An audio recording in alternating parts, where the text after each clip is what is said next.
Desafios para uma história profissional tem como grande anfitriã a Universidade Estadual do Maranhão, em parceria com a Universidade Federal do Maranhão, Universidade Estadual da Região Tocantina do Maranhão, além dos Institutos de Educação Estadual IEMA e Federal IFMA, que têm, de forma conjunta com a Ampul Brasil e a Ampul Maranhão, empenharam-se em realizar um evento que acolha bem seu grande número de participantes, prezando pela excelência e o compromisso social e político.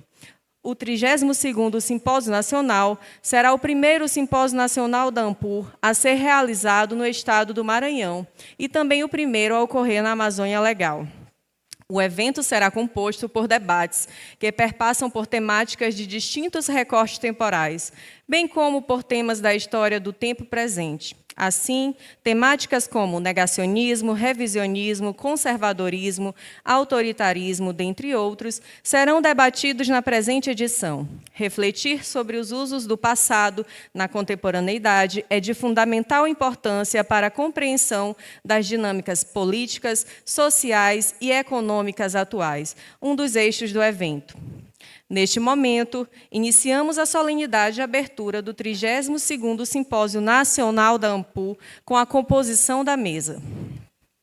Saudamos as autoridades aqui presentes e convidamos para compor a mesa a professora mestra Esmênia Miranda, vice-prefeita da cidade de São Luís.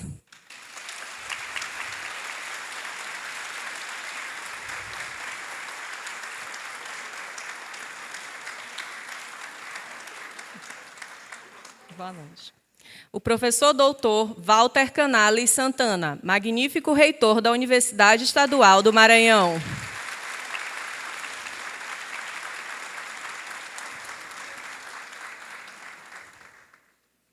O professor doutor Moab César, representando a reitoria da Universidade Estadual da Região Tocantina do Maranhão.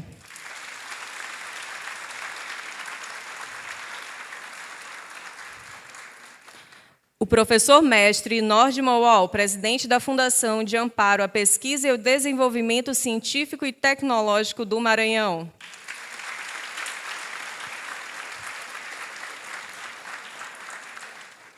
A professora doutora Soraya Dornelles, coordenadora do Programa de Pós-Graduação em História da UFMA.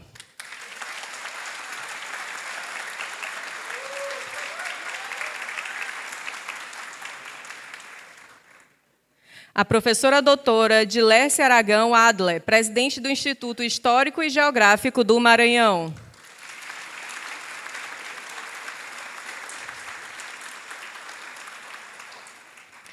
O professor doutor Marcelo Cheste Galves, pró-reitor de Pesquisa e Pós-Graduação da Universidade Estadual do Maranhão.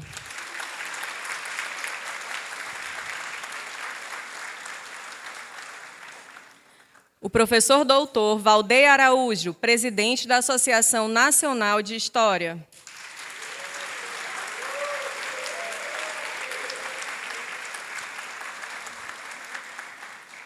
A professora doutora Mônica Piccolo, vice-presidente da Associação Nacional de História, pró-reitora de graduação da Universidade Estadual do Maranhão e coordenadora geral do 32º Simpósio Nacional de História.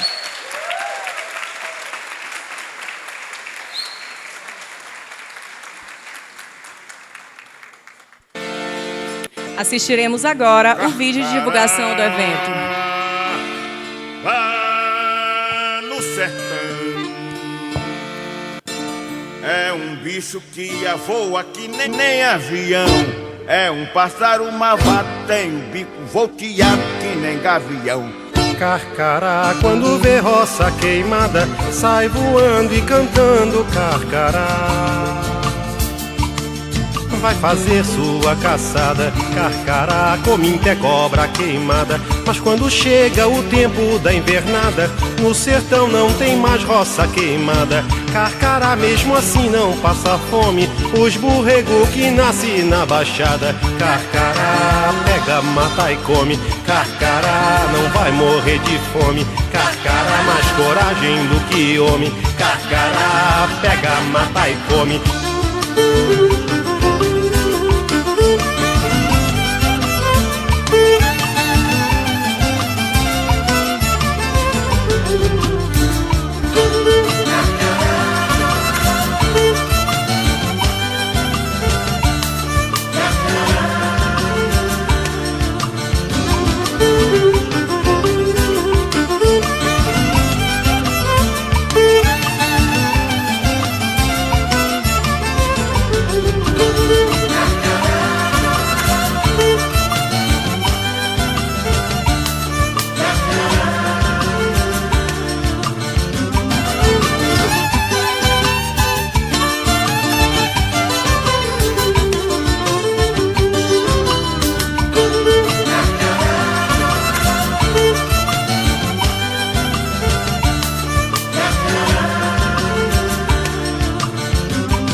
que homem, carcará, pega, mata e come.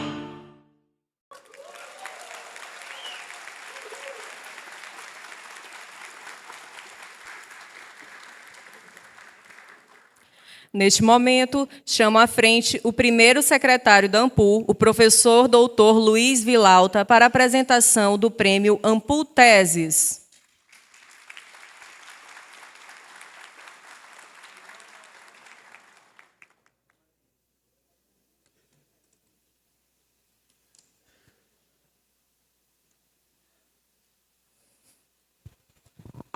Boa noite a todos.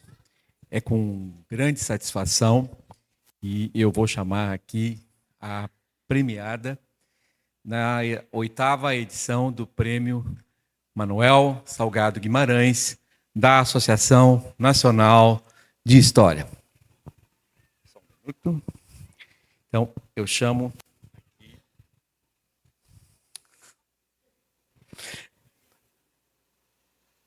a historiadora Vanessa Cerqueira Teixeira, orientada por Francisco Eduardo Andrade, da Universidade Federal de Ouro Preto, cuja tese se intitula A Quebra dos Grilhões, Devoção Mercedária e Criolização em Minas Gerais, 1740-1840. Vanessa Cerqueira Teixeira, por favor.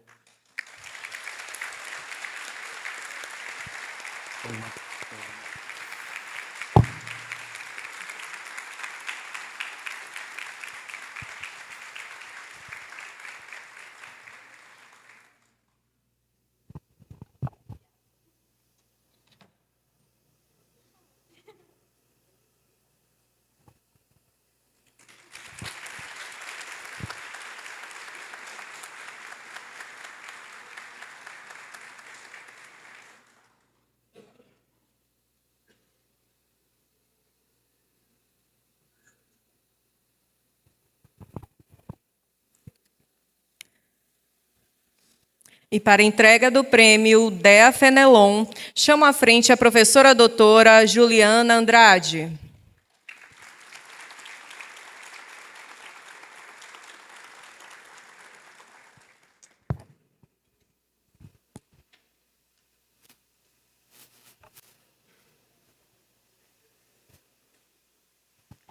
Boa noite a todas e todos.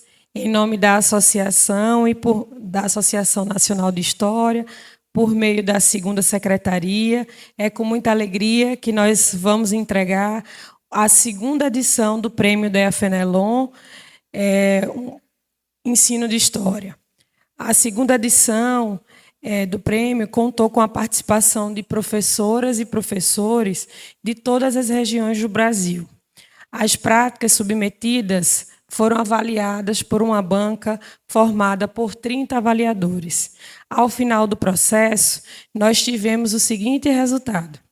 Em terceiro lugar, recebendo um prêmio da associação no valor de R$ 2.000, o professor Fabrício Seixas Barbosa, da Escola Estadual Nossa Senhora Aparecida de Minas Gerais.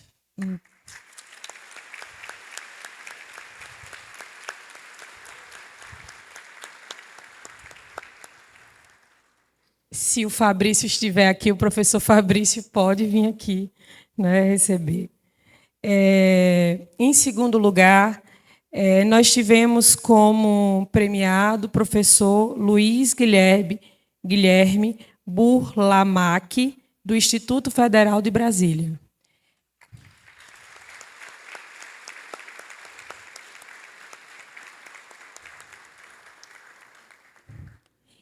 E, em primeiro lugar, com o trabalho A Forma Urbana Negra do Bairro da Rua Nova, Identidade, Ancestralidade, Territorialidade Africana na Feira de Santana, a professora Márcia Sueli Oliveira do Nascimento, do Estado da Bahia.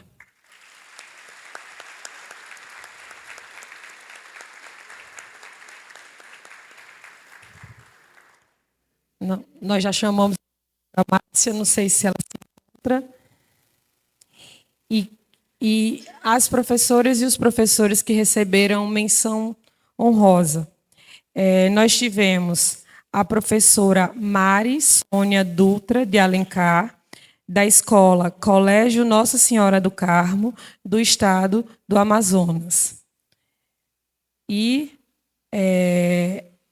a professora Valdirene Rotava Tomazelli, do estado de Santa Catarina, da escola Básica Municipal Dom Bosco, da cidade de Xaxim.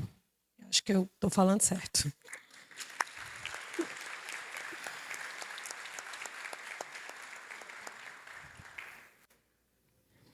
A Associação Nacional de História agradece a todas e a todos os professores que participaram dessa segunda edição do prêmio. Na educação básica que a maior parte dos egressos dos cursos de História no ensino superior exerce seu ofício. Reconhecer seu trabalho, sua importância, suas especificidades é um passo importante para a valorização do ofício, da sua maior expressão social. Agradecemos ainda aos mais de 30 associados que avaliaram os trabalhos e tornaram esse prêmio possível. Muito obrigada.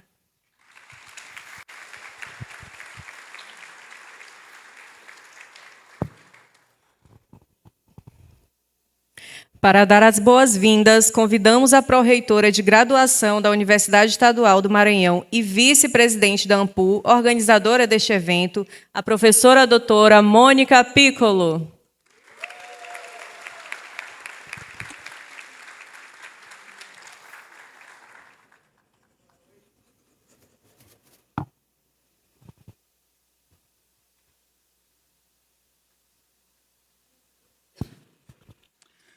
Boa noite a todas e todos. Em primeiro lugar, segurar a emoção. Eu estou aqui de longe, não estou nem olhando para o Marcelo, para que a gente consiga chegar ao final da cerimônia sem chorar. Eu inicio a minha fala cumprimentando a todos da mesa, na pessoa da nossa querida vice-prefeita, Ismênia Miranda, que eu não canso de enfatizar, egressa do curso de História, historiadora como todos nós, mestre em História e vice-prefeita. Muito obrigada por tudo. Em seu nome, eu cumprimento a mesa.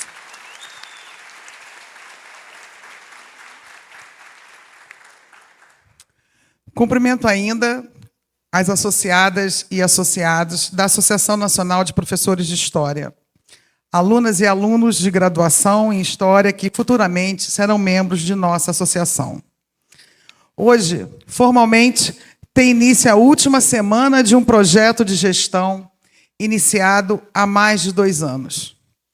Em torno da luta pelo fortalecimento da AMPU, nós nos reunimos. Na busca por uma AMPU cada vez mais atuante, sólida e capilarizada, nós trabalhamos incansavelmente. Para além das demais ações que já foram publicizadas em nosso relatório de gestão, o evento que agora se inicia foi fruto da dedicação e empenho desse grupo. Valdeir Araújo, eu, Mônica Piccolo, Cristina Meneghello, Luiz Carlos Vilauta, Juliana de Andrade, Célia Santana, Renato Franco, Andrés Lemian, Mônica Silva. Muito obrigada pelo aprendizado, pela convivência desses 2 últimos anos.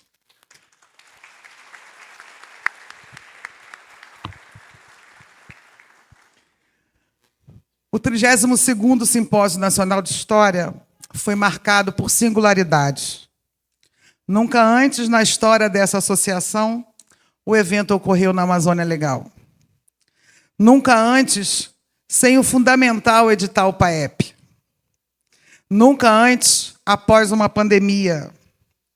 Nunca antes organizado por 2 instituições tão próximas e tão distantes. Eu espero que esse evento também marque uma aproximação institucional da Universidade Estadual do Maranhão e da Universidade Federal do Maranhão. Nós precisamos disso em prol do nosso Estado. Nunca antes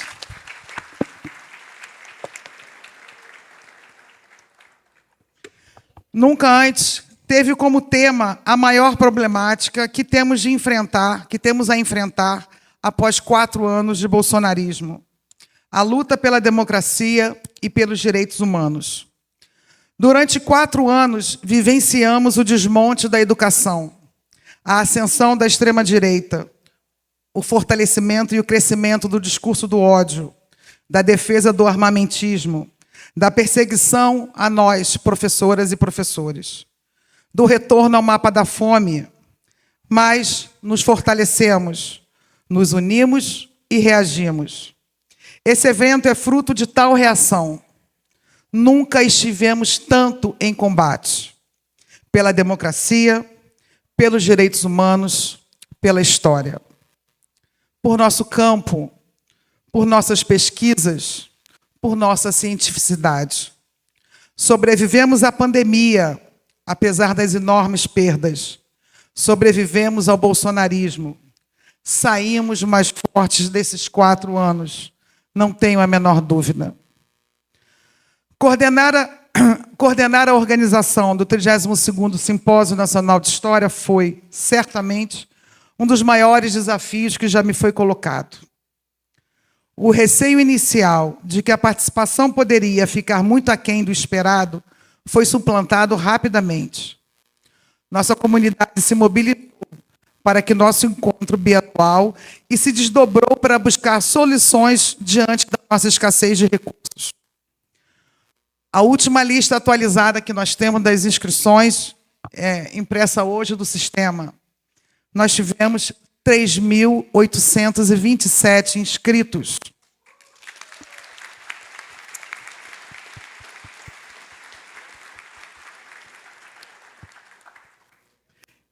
Essa era uma das questões quando foi colocada em pauta o evento vir para cá.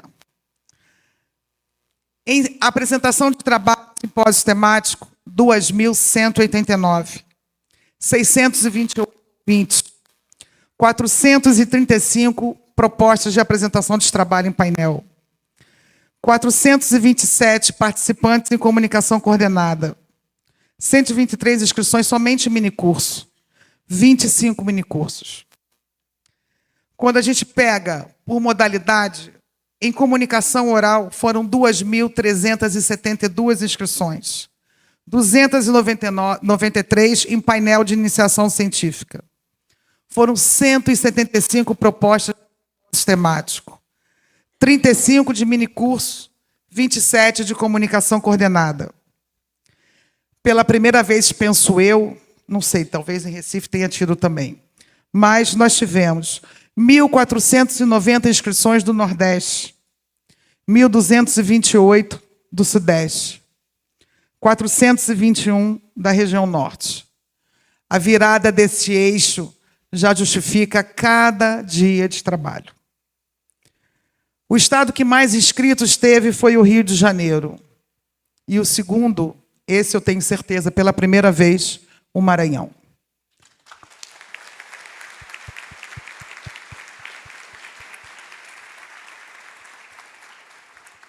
Do Rio vieram 589 inscrições. Parabéns! Do Maranhão, 422. De São Paulo, 372. Foram os 3. Da Bahia, 323. Bahia. Do Pará, 271. De Minas, 250. Do Piauí, 181. Eu peguei só os 10 primeiros. Pernambuco, 161. Ceará, 143. Goiás, 140. Por titulação, majoritariamente, doutores. 1.169 doutores se inscreveram no nosso evento. E aqui vem, eu apresentei esse dado de manhã e reforço agora. 794 graduandos.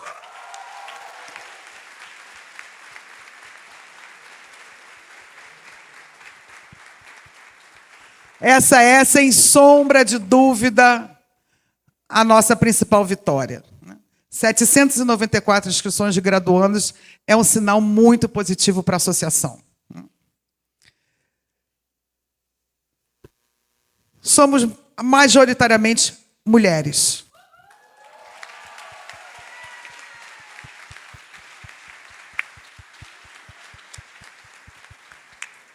– 54,2% mulheres, 45,8% homens, só nessa polaridade.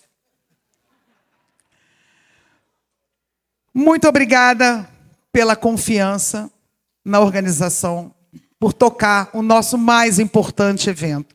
Muito obrigado.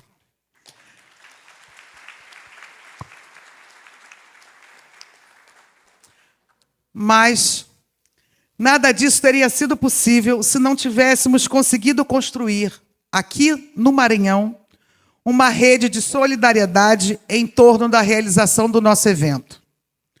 Uma rede que contou com o apoio do governo do estado do Maranhão, na pessoa do governador Carlos Brandão, da prefeitura da cidade de São Luís, da pessoa da nossa vice-prefeita, repito, egressa do curso de História da UEMA, professora Ismênia Miranda. Do querido professor Nordman Wall, professor da Universidade Estadual do Maranhão, do curso de veterinária e presidente da FAPEMA. A participação dele foi fundamental. Da Universidade Estadual do Maranhão, na pessoa, principalmente, do nosso magnífico reitor, professor Walter Canales. Ele ainda nem sabe o quanto que ele ajudou. Ele não sabe ainda. Ele vai ser surpreendido depois.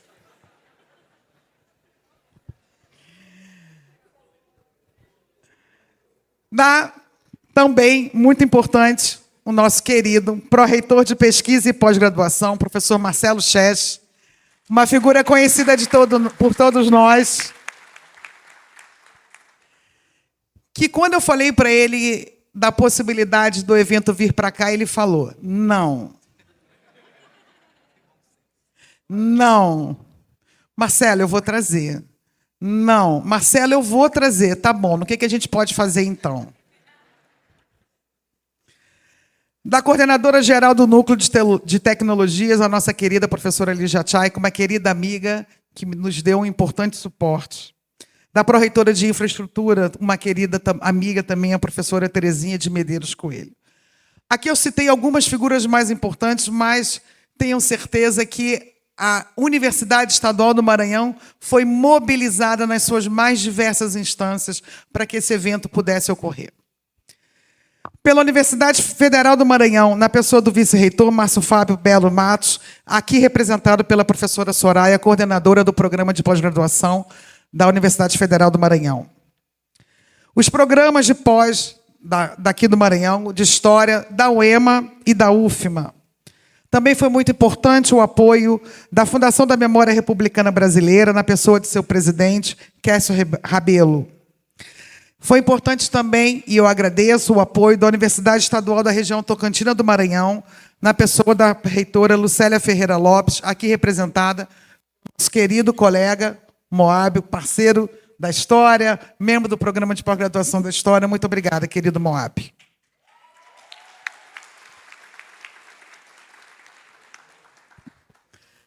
Agradeço imensamente também a parceria com o IFMA, principalmente com a diretora do campus de São Luís, Luciene Amorim Antônio.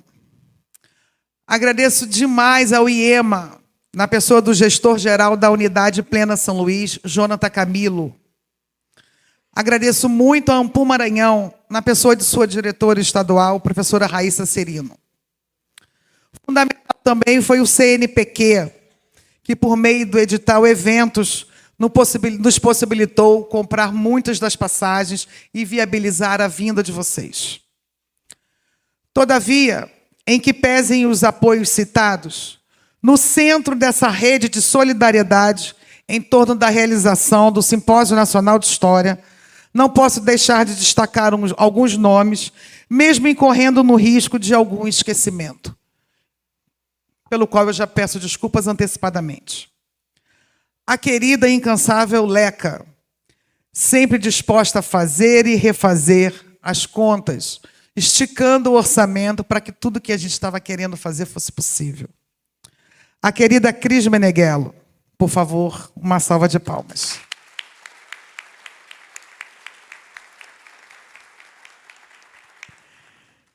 Que tocou as nossas redes, que me mostrava o tempo todo o quanto aquilo era importante, apesar da minha resistência e da minha condição de analógica, e conduziu brilhantemente toda a nossa divulgação. Muito obrigada. Aos mais de 130 monitores que estão há semanas trabalhando para que tudo pudesse dar o mais certo possível.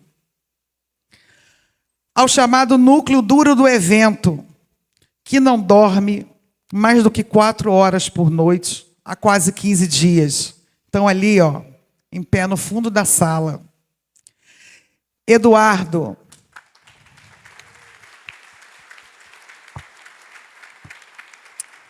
Giovana, que também está como a nossa cerimonialista. Gabriel, que fez todo o nosso material de divulgação, inclusive o vídeo que vocês acabaram de assistir. Ebert, incansável. Natasha e o Yuri, os meus orientandos de coração.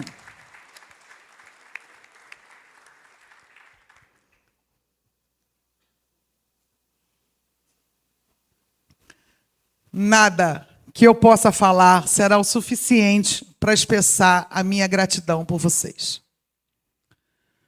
Por fim, aquela que secretariou todo o evento, que está se escondendo atrás do Eduardo. Sem sua dedicação diária, nada teria sido possível. Sempre disposta a atender todas a todos, mesmo em meio ao acidente que sofreu e ao prazo da sua defesa do doutoramento correndo.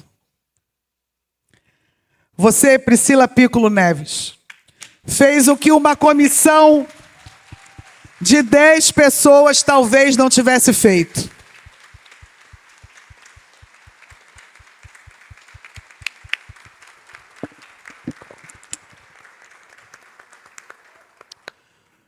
Comprou passagens, procurou hotel, resolveu os problemas, se desesperou diante dos cancelamentos e alterações. Lutou para que tivéssemos os 11 prédios, mesmo achando loucura essa proposta desde o início. Se resignou diante das reclamações, nem sempre gentis. Nem sei há quanto tempo você não tem uma boa noite de sono. Muito obrigada por tudo, em meu nome e em nome da associação. Encerrando, agradeço a todas e todos pela confiança. A presença de vocês aqui já prova que tudo deu certo. Muito obrigada. Desejo força, perseverança e recursos em editais para a próxima organizadora do 33º Simpósio Nacional de História, a professora Rita. Ela está presente? Oi, professora. Coragem. Coragem e editais é o que eu lhe desejo. Que nossa associação possa, a cada ano, ser mais forte, atuante e combativa. Viva a Ampu. Muito obrigada.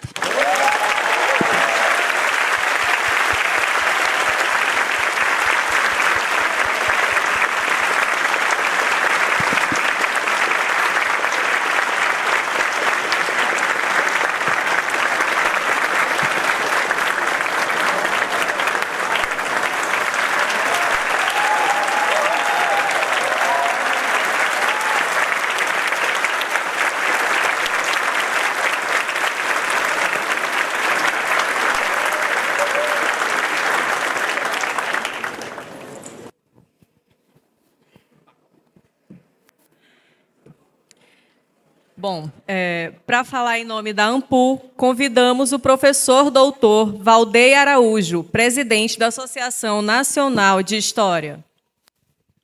Boa noite a todas as pessoas. Depois dessa fala emocionada, maravilhosa, abrangente da professora Mônica Piccolo,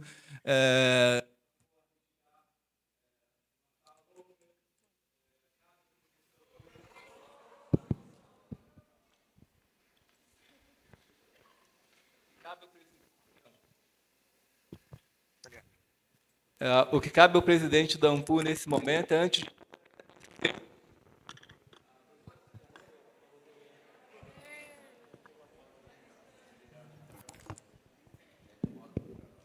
Deixa eu ver. Foi? Eu acho que esse vai funcionar agora.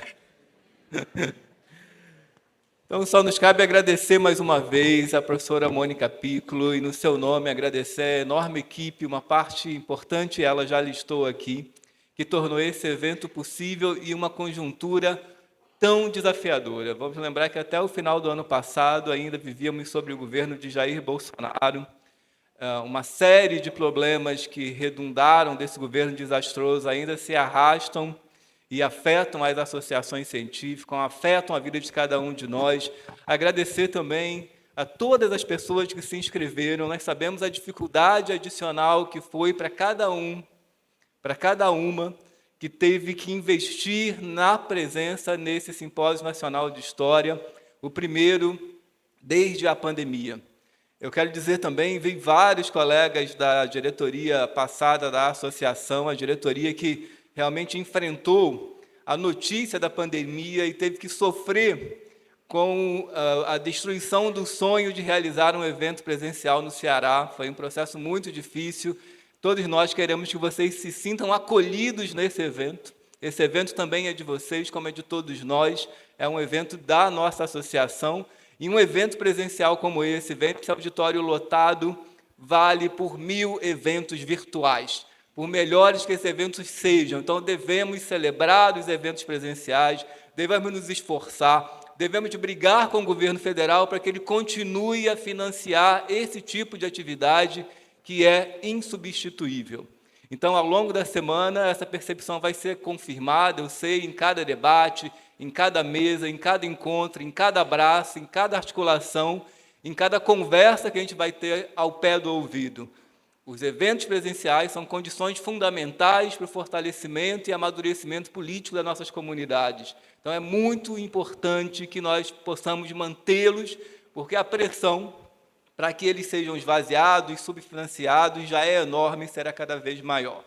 Então, é importante também que o tema desse evento seja os direitos humanos, porque ele resume bem tudo aquilo que o governo obscurantista do Jair Bolsonaro e das forças que ele representam, que ainda estão vivíssimas na sociedade brasileira, ameaçam. Ameaçam nossa democracia, ameaçam nossos direitos mais básicos, o nosso direito à existência.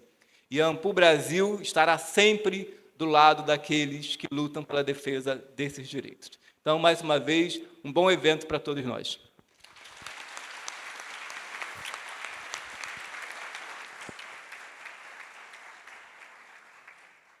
Neste momento, passamos a palavra para o professor doutor Marcelo Cheste Galves, pró-reitor de Pesquisa e Pós-Graduação da Universidade Estadual do Maranhão.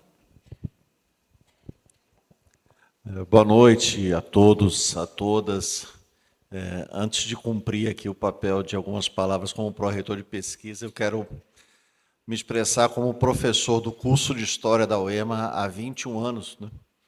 E professor do nosso programa de pós-graduação desde o momento da sua aprovação em 2014. Quando a Mônica disse aqui, olha, Marcelo, eu vou lançar a candidatura da UEMA, e eu disse, não vai. Nem ela era pró-reitora de graduação, nem eu era o pró-reitor de pesquisa e pós-graduação, não é? Ou seja, essa conjunção se deu depois, né? Do momento da escola. E eu, nesse sentido, preciso agradecer demais a ANPU pela confiança em trazer o evento para São Luís. Falando um pouquinho como pró-reitor, né, uma das questões mais recorrentes do nosso debate do Sistema Nacional de Pós-Graduação é sempre a questão das assimetrias, né, quase sempre utilizadas no debate sobre aprovação ou não de APCN, sobre elevação ou não de conceitos. mas é sempre importante pensar que as assimetrias desse país, profundas e que nos permitem especificidades e problemas também bastante diferentes nesse território, elas têm uma dimensão concreta, eu diria, quando nós tomamos a decisão de trazer um evento dessa magnitude para o Estado do Maranhão. Não é? Ela se expressa na questão das distâncias em relação aos lugares onde o sistema concentra os seus programas, se expressa em questões como a oferta de voos, em números de professores institucionalizados na área de história no Estado do Maranhão, em toda sorte de desafios que enfrentamos cotidianamente. Então, com base nisso, eu queria reforçar o gesto, né, da Ampul ter trazido o evento para o Estado do Maranhão e que cada um de nós possa, durante cada dia desse evento, lembrar disso, não é? Que trazer o evento para cá, com as condições em que isso ocorre, com o esforço empreendido por todas as instituições elencadas aqui pela Mônica, tem como objetivo, entre outras coisas, o gesto de pensar um país a partir da sua diversidade, dos desafios enormes que ainda temos pela frente. Então, muito obrigado a todos, um ótimo evento a cada um de vocês, e eu não tenho como não registrar aqui, além de todos os agradecimentos já feitos, os meus parabéns a Mônica Piccolo pela enorme disposição e capacidade de mobilizar o evento que formalmente começa com essa mesa. Muito obrigado.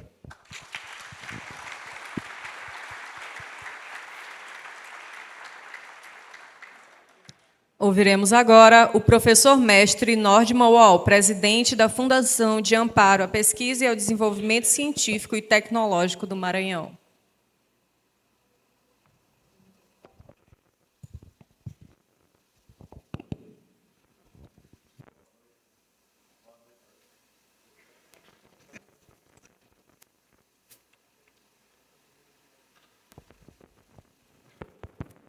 Boa noite.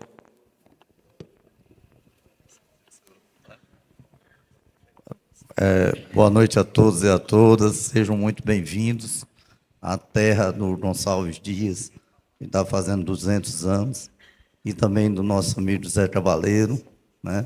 Tenho certeza que vocês já viram por aí que nós estamos numa fase boa, né, de ser o maior São João do mundo. Nós estamos aqui no Maranhão.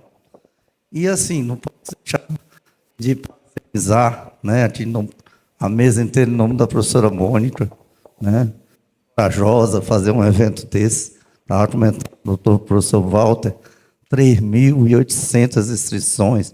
Gente, isso é trabalho demais, né? Não tenha nem dúvida.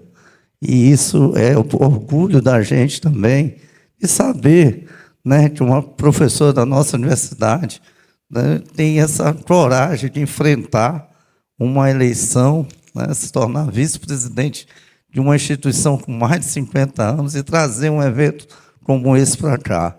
E aí, professora Ismênia, isso para a nossa cidade é muito bom, em todos os sentidos, ainda mais um evento. Depois, eu não vou falar o nome, porque eu não gosto de falar o nome dessa criatura, né? Depois desses 4 anos que a gente passou, né? Não tem tema melhor do que esse, né? E preservar essa história profissional é fundamental para o país. E a história que se faz, né, esse país ficar grande. Parabéns, parabéns, Ampul, né, sejam todos bem-vindos. E a FAPEMA vai estar sempre presente em todas essas situações. Se vocês pegarem a plataforma Buriti e botar mulher, negro, indígena, qualquer desses temas que vocês estão discutindo, tem pesquisador FAPEMA fazendo pesquisa e não deixando essas coisas acontecer de novo no Brasil. Então, sejam todos bem-vindos. Um grande congresso para todos vocês. Tá? Uma boa noite.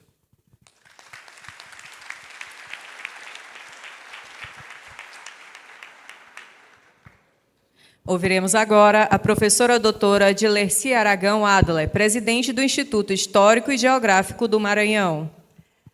Muito boa noite para esse auditório lindo, vibrante, que a gente sente, né, de uma forma bastante especial. Quero saudar a mesa em nome da nossa professora de História, primeiro, né?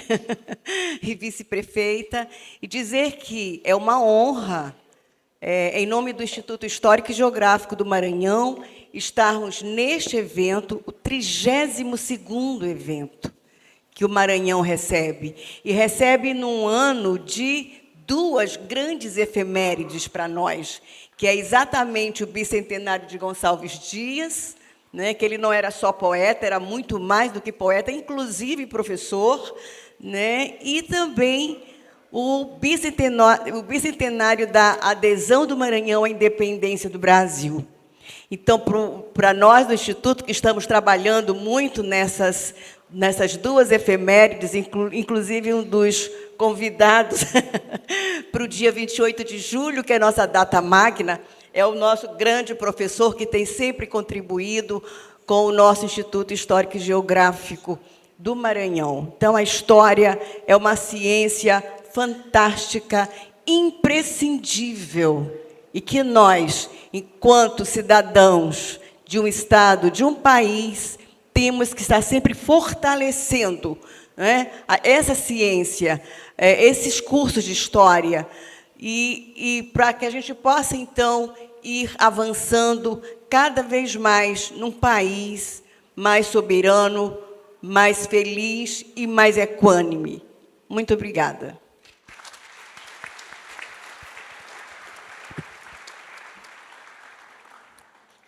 Neste momento, passamos a palavra para o professor doutor Moab César, da Universidade Estadual da Região Tocantina do Maranhão.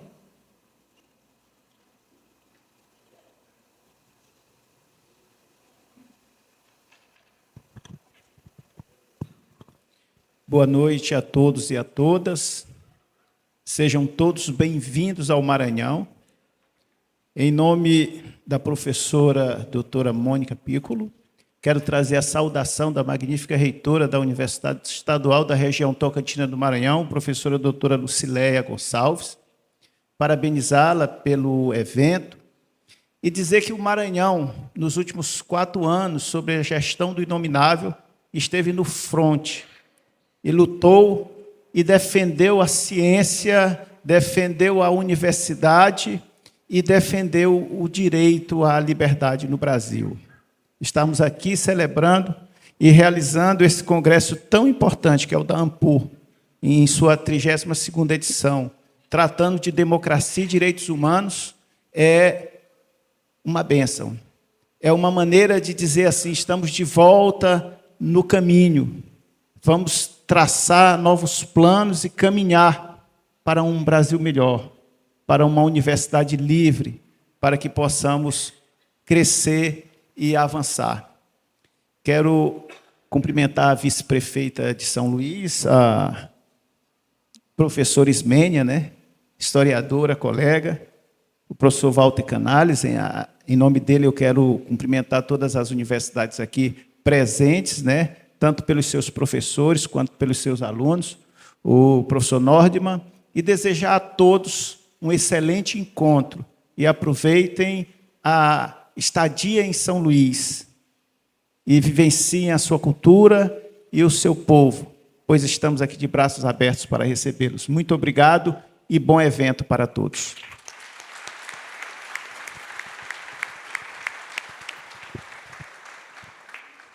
Neste momento, passamos a palavra para a professora doutora Soraya Dornelles, coordenadora do Programa de Pós-Graduação em História da UFMA. Boa noite a todas, todos.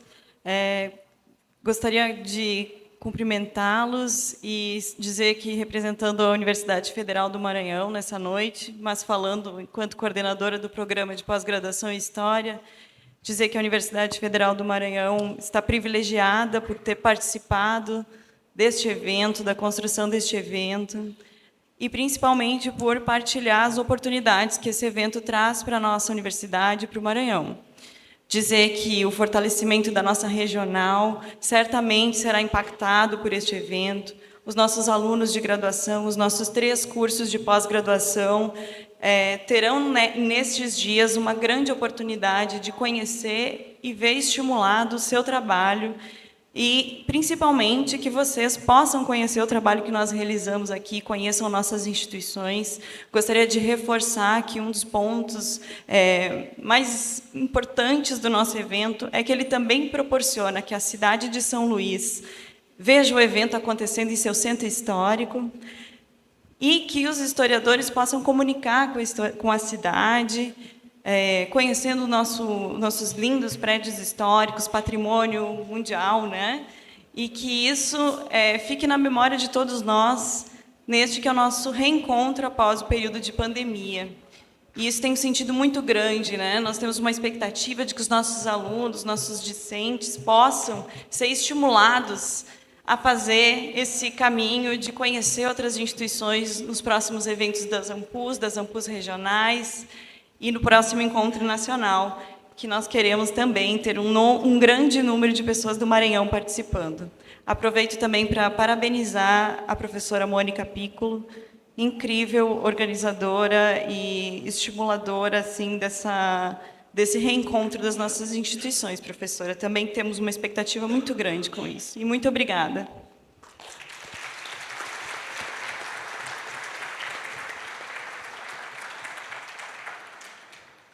Ouviremos agora o professor doutor Walter Canales Santana, magnífico reitor da Universidade Estadual do Maranhão.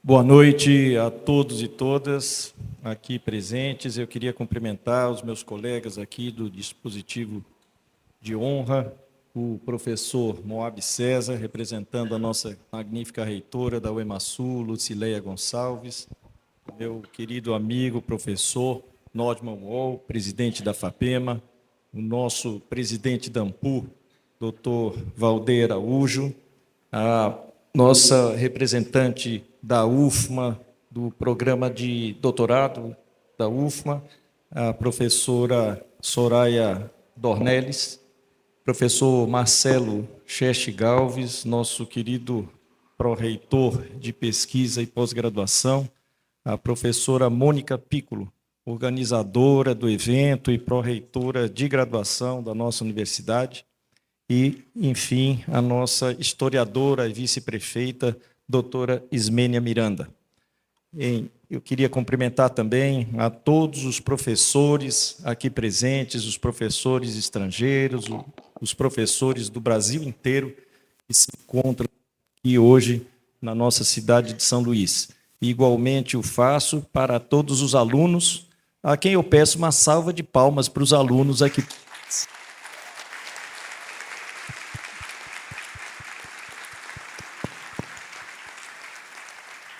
O que seria desse evento sem o brilhantismo dos nossos alunos de pós-graduação e, principalmente, também os alunos de graduação?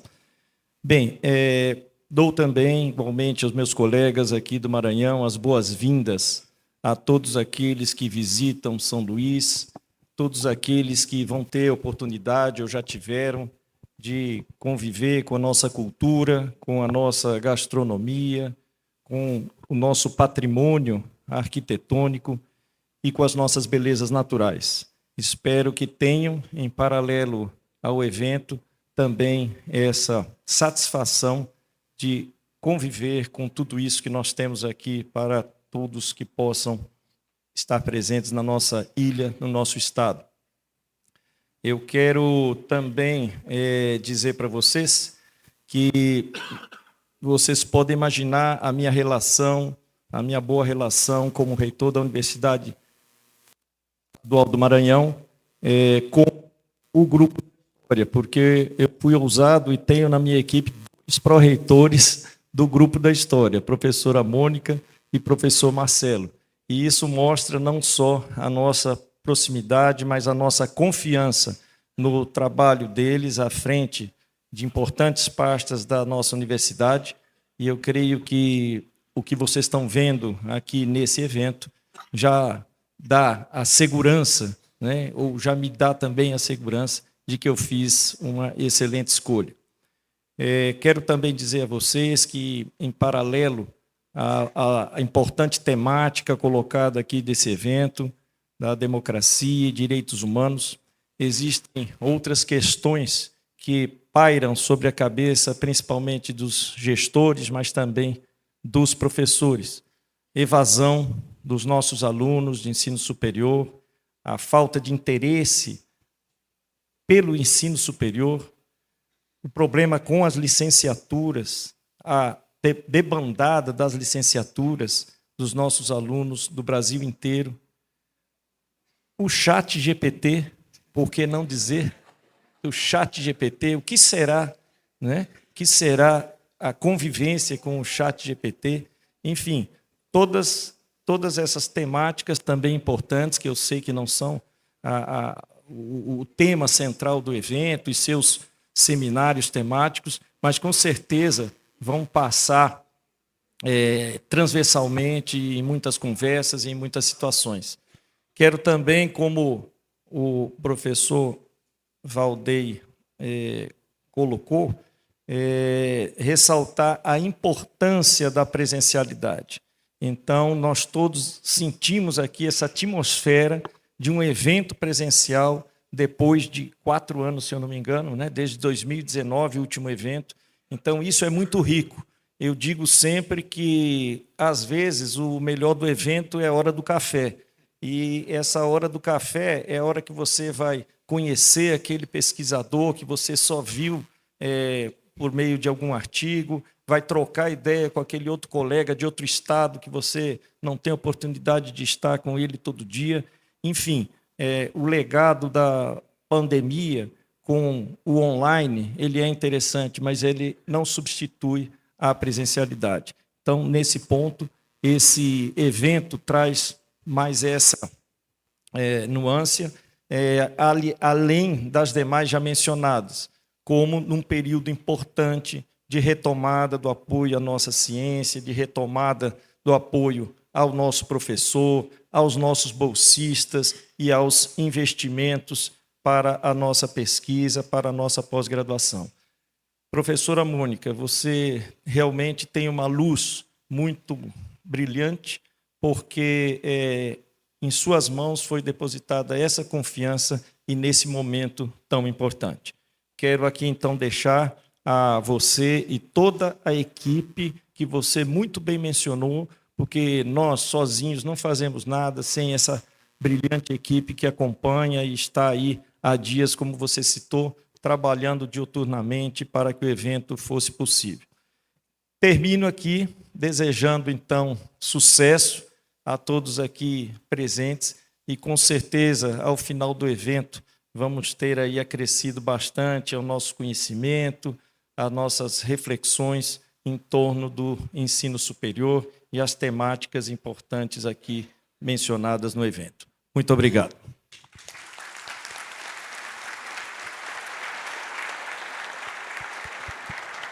Neste momento, passamos a palavra para a professora mestra Ismênia Miranda, vice-prefeita da cidade de São Luís.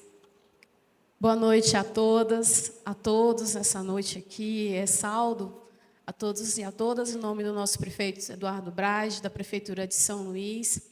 Mas eu queria começar minha fala também falando um pouco da pessoa, professora, historiadora, mestre Ismênia, que está aqui hoje, que agradeço, como disse em outra fala, todos os achos que conjuntamente fizeram que, no exato momento em que eu estivesse vice-prefeita da cidade, esse encontro pudesse acontecer presencialmente pela primeira vez no nosso estado.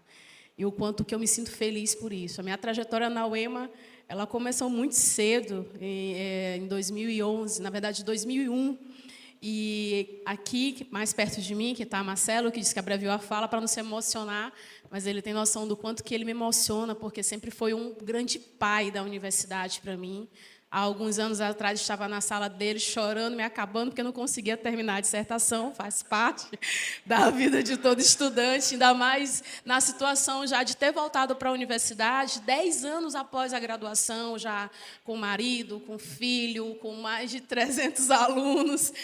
na educação básica, então foi muito difícil essa retomada e o quanto que ele foi muito suporte para mim dentro da academia e dizer, olha, vai passar, a gente vem aqui, a vida remói, mas vai passar e você vai conseguir, vai desenvolver um bom trabalho e a coisa vai acontecer. Eu sou muito grata a ele por esse sentimento de proteção que ele teve comigo desde sempre, desde a universidade, desde a graduação.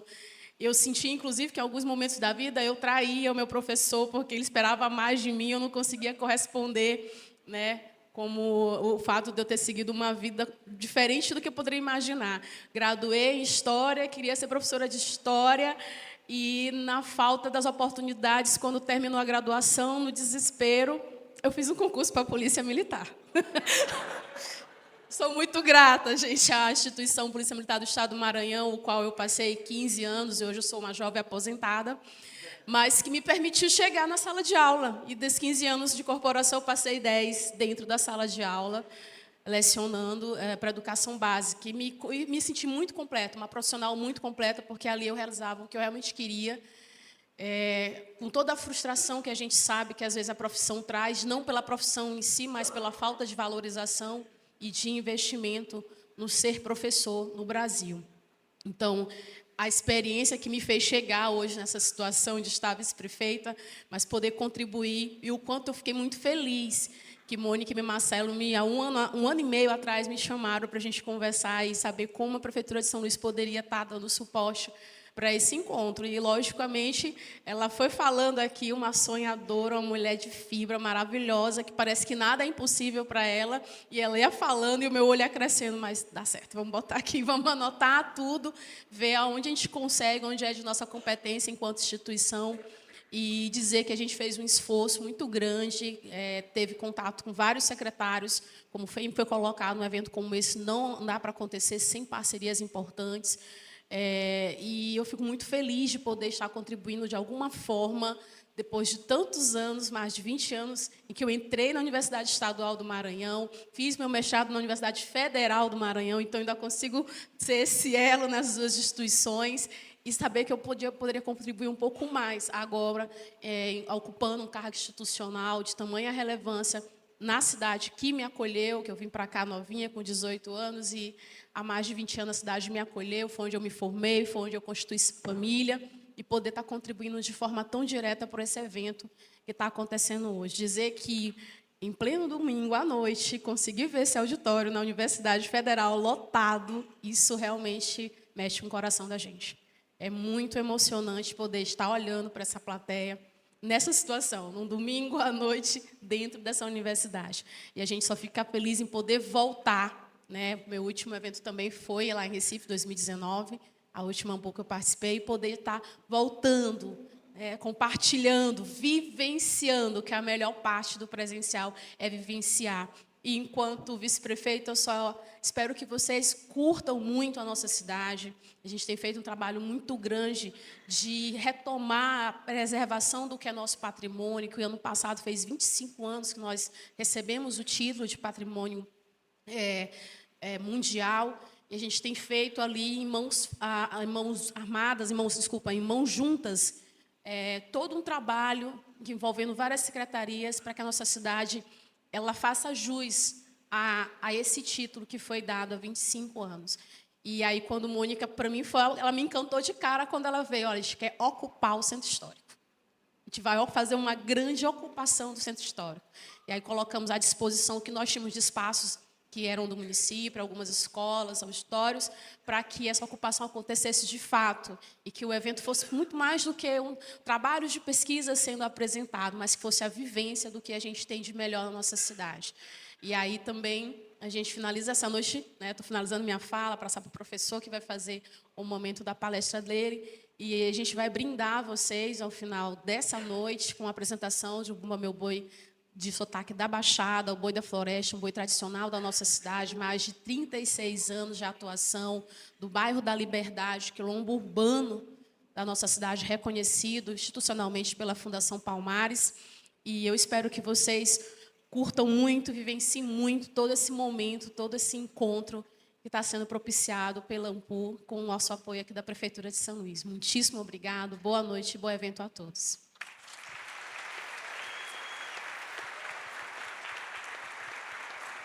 conferência intitulada O Direito à História como Direitos Humanos e os Futuros da Historiografia Profissional.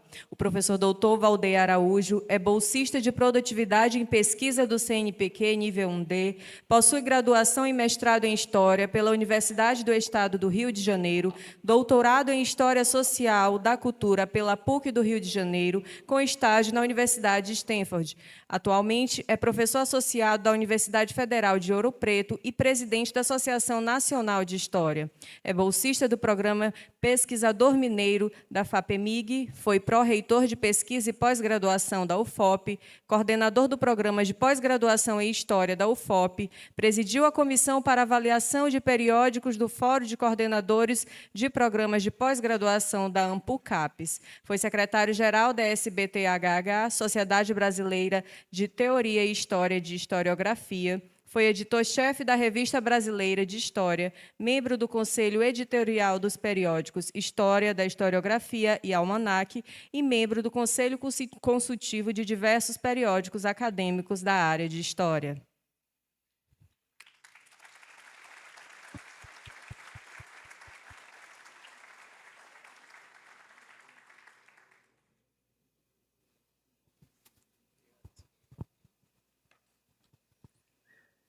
Bom, antes de começar a falar, eu queria registrar o meu agradecimento profundo à professora Ângela de Castro Gomes, que, na conjuntura ainda da pandemia, fez diversas reuniões preparatórias que encaminhavam para a construção desse fórum, que foi um trabalho coletivo, mas que teve a coordenação dela num tempo tão adverso. Então, eu queria novamente pedir uma salva de palmas, professora.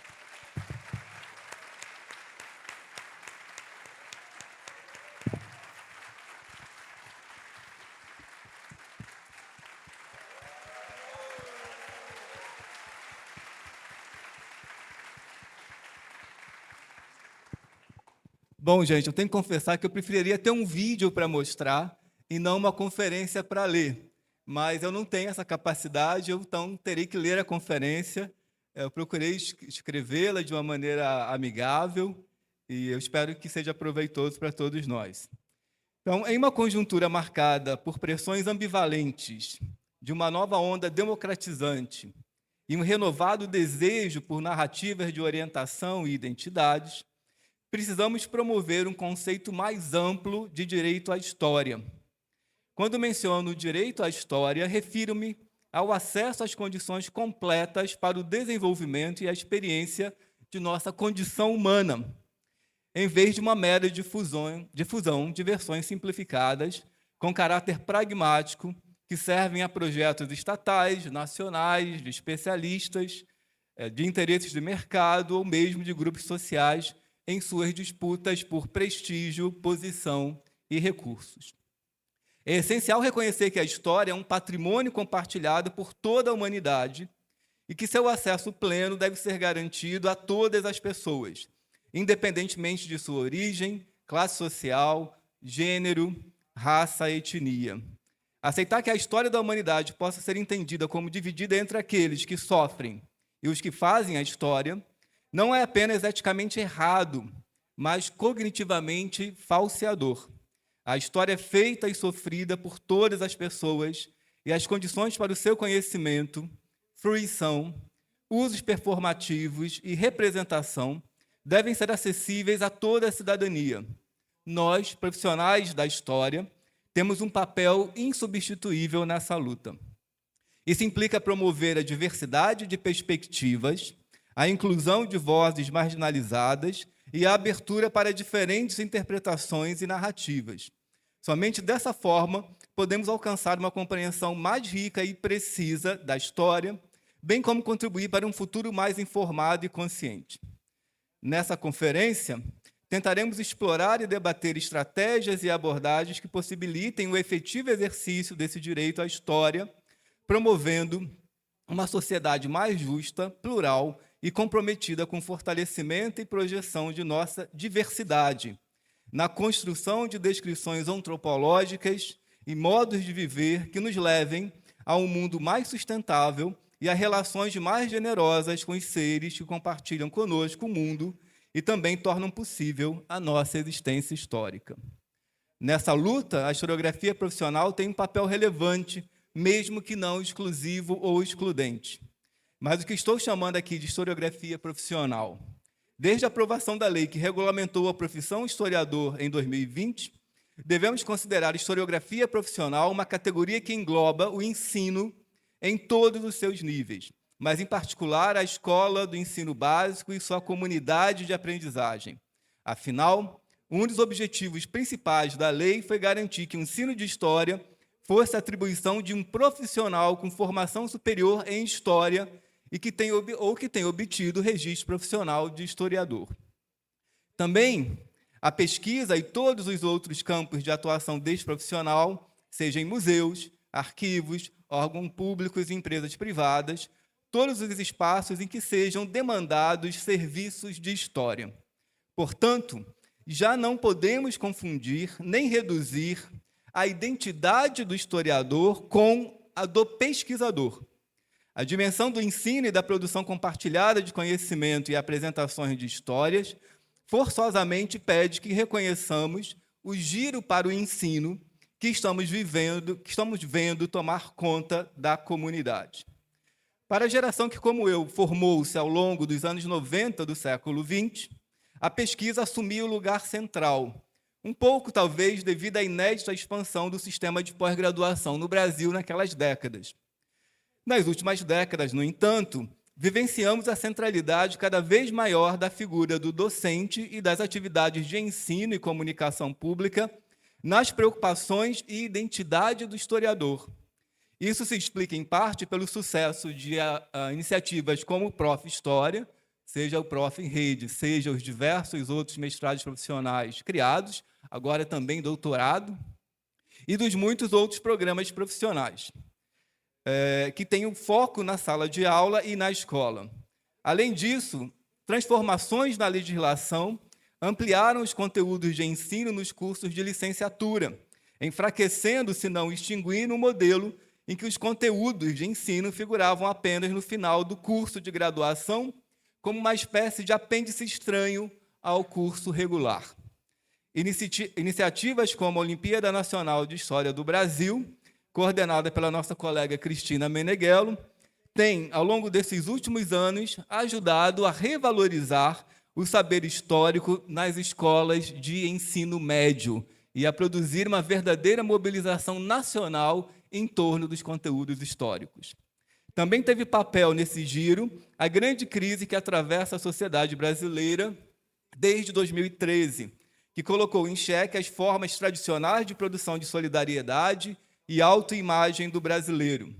Para simplificar, ficamos divididos entre aqueles que procuravam restaurar uma visão homogênea e conservadora da identidade e história do Brasil, amparados em mitos como a miscigenação, a cordialidade, a democracia racial, nossas origens cristãs ou a eurofilia de nossas elites. E aqueles que já não se sentiam representados nesta história e buscavam e buscam outros caminhos. Esse confronto, assentado na quebra e arruinamento da narrativa nacional criada no século XIX e seguidamente atualizada em diversas ondas ao longo do século XX, lançou-nos no que talvez seja a maior crise de identidade e orientação nos 200 anos de Estado Nacional Independente. Em artigo publicado na revista Antropologia da USP em 2018, Temístocles César assim diagnosticava o momento. A experiência golpista pela qual passamos hoje, e ele se refere ao período de 2017-18, não estaria apta a despertar a história de seu sono dogmático? A história como tribunal, como valor nacional e como experiência de redenção foi recentemente reativada no debate público. A história parece ter retornado, porém, menos pesquisada e mais retórica, menos história magistra vitae e mais justiceira, menos teórica e mais experiência, menos falsificável e mais manipulável, finalmente, menos história e mais memória. Uma seção particularmente aguda dessa década de crise coincide com a pandemia da Covid-19, iniciada em 2020, agravada, no caso brasileiro, pelo desgoverno de Jair Bolsonaro e seus contínuos ataques à democracia, aos direitos humanos, às pessoas LGBTQIA+, às mulheres, aos pobres e pretos e ao bom senso. Nessa conjuntura em progressiva agitação, observamos frequentemente as pessoas se perguntarem como um hipotético historiador do futuro tentaria explicar aquela conjuntura completamente caótica, né? Acho que todos nós nos deparamos com comentários dessa natureza. Pobre historiador do futuro, como é que ele vai explicar esse caos? A má notícia é: nós agora somos o historiador do futuro. No entanto, essa percepção pressupunha que no futuro ainda existiriam historiadores. Como praticantes do ofício, sabemos que nada está garantido e que a história, como dimensão do que acontece, é um amplo território aberto à indeterminação. Nem sempre houve historiadores e nossa profissão e campo de conhecimento possuem contornos bastante recentes e amplamente conhecidos na história da historiografia. A concepção de história que nos orienta hoje só se tornou possível na transição dos séculos XVIII ao XIX. À medida que enfrentamos os desafios da atualidade, é fundamental refletir sobre os limites e as possibilidades do nosso campo disciplinar.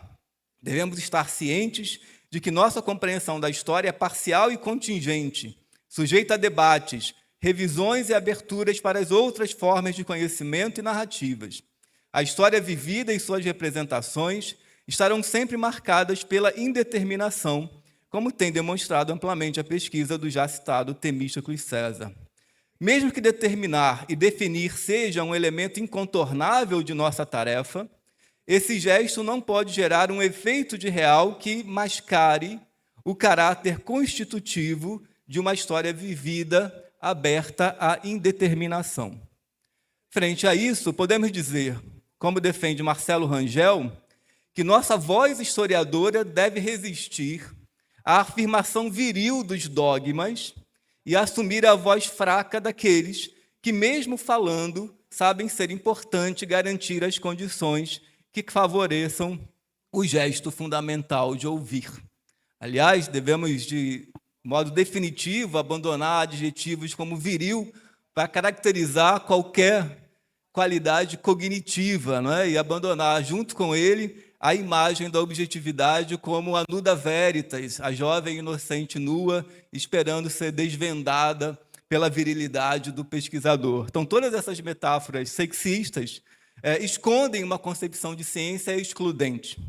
A história do futuro dependerá dos historiadores e historiadoras, mas também da própria sociedade em que estiverem inseridos. Devemos estar abertos a novas abordagens, perspectivas e metodologias, buscando constantemente aprimorar nossa compreensão do passado e do presente.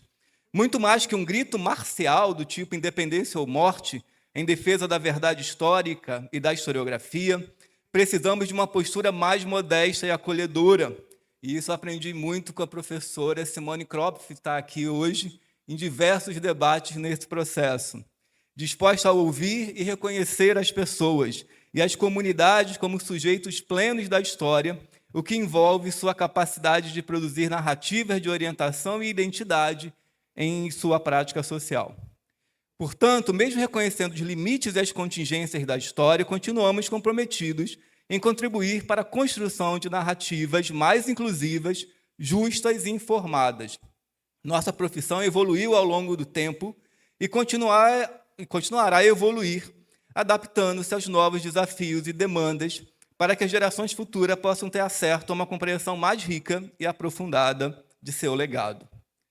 Como os historiadores ainda existem, farei a seguir uma tentativa de narrar algo desses tempos agitados que tanto assombro causou a nós que o atravessamos. Em seguida, quero refletir sobre seus possíveis impactos em nossa atividade profissional, mas antes é fundamental atentarmos às palavras de Luísa Halter Pereira em artigo de 2021, na qual analisa em chave comparativa o movimento Occupy Wall Street e as jornadas de junho de 2013, procurando nos alertar para certos perigos. Ela diz o seguinte: o presentismo não é uma descrição neutra da realidade, mas uma ação performática de ordenamento temporal, fruto, em grande medida, da estabilização de um certo projeto de mundo vencedor, o capitalismo neoliberal e a liberal-democracia. Portanto, devemos sempre deixar nossas análises do contemporâneo serem permeadas pelas tensões que constituem todas as situações históricas, seus múltiplos projetos e modos de vida em disputa. A descrição a seguir não poderia deixar de ser, de alguma forma, uma ação performática de ordenamento temporal. Não é possível se engajar com a história sem performar o tempo, mas temos a esperança de que ela não esteja a serviço dos projetos de mundo dos que não cessam de vencer. Mas um dos argumentos desta conferência diz justamente que os efeitos políticos de nossas performances dependem tanto do que escrevemos, quanto das disputas por sua recepção. Bom, o ambiente de mídia contemporâneo apresenta desafios significativos para as autoridades e instituições modernas. Nele, tanto a desinformação quanto a informação factual encontram espaço amplo para prosperar. Vivemos uma realidade compartilhada e simulada, onde as narrativas históricas são fragmentadas, dissolvendo a sincronização histórica que antes prevalecia. O desafio não passa, naturalmente, pela restauração de políticas homogêneas de tempo, nem pela verdade viril em busca de sua nuda veritas, mas controlar os efeitos perversos dessa disseminação orientada por forças destrutivas, interesses particulares e grandes corporações. Nesse contexto, a dispersão e a agitação tornam-se cada vez mais presentes, mas também vemos o surgimento de solidariedades identitárias e caleidoscópicas. Múltiplas vozes e perspectivas emergem das interações online, das redes sociais e das plataformas digitais, formando comunidades com base em suas experiências e narrativas compartilhadas. A relação com o conteúdo histórico também se transforma, adotando um caráter mais pragmático. A história é frequentemente utilizada de maneira utilitária, adaptada às necessidades e objetivos dos grupos, em continuadas guerras de narrativa. Essa abordagem instrumental da história reflete a dinâmica do ambiente comunicacional, em que a relevância imediata prevalece sobre a compreensão aprofundada. No contexto específico do bolsonarismo, observamos um caráter antissistêmico que se alimenta da relação automática e imediata com a realidade das fake news. Essa abordagem está intimamente ligada ao imaginário do que eu e Matheus Pereira temos chamado de atualismo e a cultura digital contemporânea, que enfatizam a instantaneidade e a simplificação. Enquanto historiadores, precisamos compreender como a desinformação e a fragmentação das narrativas históricas desafiam as autoridades e instituições. Devemos examinar as diferentes solidariedades identitárias que emergem, o impacto do engajamento pragmático com o conteúdo histórico. Nosso objetivo deve ser promover uma reflexão crítica sobre o papel da história no contexto atual e como podemos responder a essas transformações de maneira informada, ética e, de preferência, evitando qualquer tipo de pânico. Não retornarei aqui aos enormes debates sobre a crise da epidemia de desinformação. Acho que já estamos bastante alertas para suas consequências, mas não poderia deixar de mencionar o impacto que a recente disponibilização comercial de ferramentas movidas por inteligências artificiais e supercomputadores terá em nosso futuro imediato, e eu poderia dizer, está tendo em nosso presente. Seja o nosso presente nos âmbitos pessoal ou profissional. Talvez não tenha melhor começo para abordar esse debate do que ouvir esses novos sujeitos. Nesta sexta-feira, fiz a seguinte pergunta ao Bard, que é a inteligência artificial que o Google recentemente disponibilizou para nós brasileiros. E eu fiz a seguinte pergunta: quais os riscos da inteligência artificial para os historiadores? E o Bard, de maneira quase mágica, um pouco a diferença entre o Bard e o ChatGPT, que as coisas no Bard aparecem... Não tem um processo de redação, é uma coisa mais mágica ainda. O Bard me gerou um texto de 2 páginas. E eu sinto dizer, muito bom. Muito completo, muito efetivo, um excelente ponto de partida para refletir sobre essas consequências. Mas é claro que as coisas param por aí. Mas da resposta do Bard, eu queria destacar o seguinte, alguns pontos.